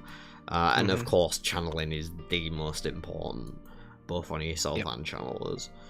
But in terms of for Rand, I think the leadership is the least important one. You don't really need more than 4 leadership. And if you've got a follower 4 leadership, honestly, that's probably fine, because you don't need the 4 leadership regularly, you just need it once or twice. And if you didn't get your military up beforehand, I mean, you can go to Jangai Pass and look for a tier 1 military. Like, yeah, that's fine. You don't really need those battle cards as Rand as much as the others. You just need cards. Cards and the right amount of cards. Cards and troops. Yeah. And if you happen to have good cards, great. Makes it easier. Wow. I think we've got for everything. Oh, traits for Rand. Traits for Rand. I'm going to go with Borderlander. Borderlander's pretty good. There's some good tier 1 Borderlanders. Talking Alana, Amalisa. You got Pavara in the tier 2. Yeah, there's some good calls there. You got Uno for the discounts. The tier 3 Borderlanders are really amazing. Good. Yeah. There's some good ones in there. Lan and what's the other one? Agilmar. That's a bit of a wombo combo for Troop Mayhem. Yeah, there are some really good tier 3 Borderlanders and a decent amount of channelers in the Borderlanders. Maybe not quite as many as I'd like, Aes Sedai is kind of like the obvious choice, just because it makes them all cheaper, and you need quantity on Rand, so unlike Nynaeve, who only wants a single Aes Sedai, Rand wants as many as he can get his hands on, basically, because people are going to be killing him, so the more you can recruit, the more you can make other people less likely to recruit them away from you by increasing the cost of them. That's fantastic too. Aiel for a similar reason, because there's Mullane, and then there's Avienda, there's, you know, decent ones that you'd rather other people didn't recruit away from you. Few in Andoran as well. Andoran's not bad, right? I'd avoid anything that doesn't have channelers, so I'm not looking Yeah, there's at 3 tier 1 Andoran channelers. Hopwell, Else Grinwell, which is free anyway, Margaze, you know, but not a lot on Andoran. I'm not Soldier either. Yeah, it's probably like these 5 I'm looking at for Rand as potential candidates. Which ones? I'm not seeing those. You might need to move the screen. Tab into tabletop. Oh, There's a delay on the never stream. mind. Look at tabletop. No, it's just your tabletop versus stream. Okay, so my tabletop versus stream. Yeah, yep, you're right. Yeah, all those tier 1s right there. Yeah, I mean, there's a lot of channelers there. There's not. I think Borderlander, you've got 3, right? You've got Alana, which is great. Best one probably for Rand. You got Amelisa that can potentially be just free anyway if you already have one. And you've got Karenni, which allows you to save another one if you prefer. Yeah, Alana I already mentioned. So, you know, so Borderlander I think is the best. Andoran for volume would be the next one. Aiel even, you can get the Mullane. Yeah, Mullane, Avienda. And then really... Yeah, Avienda on tier 2. Game. Though I'd argue that Aiel less good for Rand in the late, because he spends his time just doing other things rather than focusing on his followers in the late. Like, I don't feel like you have the same freedom to build up a party of Aiel that Egwene or Perrin do. Or Matt. Or Matt, obviously, yeah. Also, I should point out that the Myenners, the Vandine and Adelaus, if you get one, the other one's free. Yep. Even if you're in a traits game. So, yeah, you can search them up. Yeah, Myenner's not a trait in the game, but Aes Sedai is. But Aes Sedai is, right. Yeah. So Aes Sedai is certainly an option there. Yeah, because your first one costs cheaper as well. You also get the Alana. So, you know, you could get whatchamacallit, Vandine on turn 1 in Bellon. Right. For 1-1. And then I don't know. Yeah. And even Noble's a viable option. Although you only really get like I don't know. Amelisa and Morgaze on tier 1. Nah, yeah, I don't know with that. I don't like Noble. You can still wait. Rand. Isn't Elaine a Noble? I think she's Aes Sedai.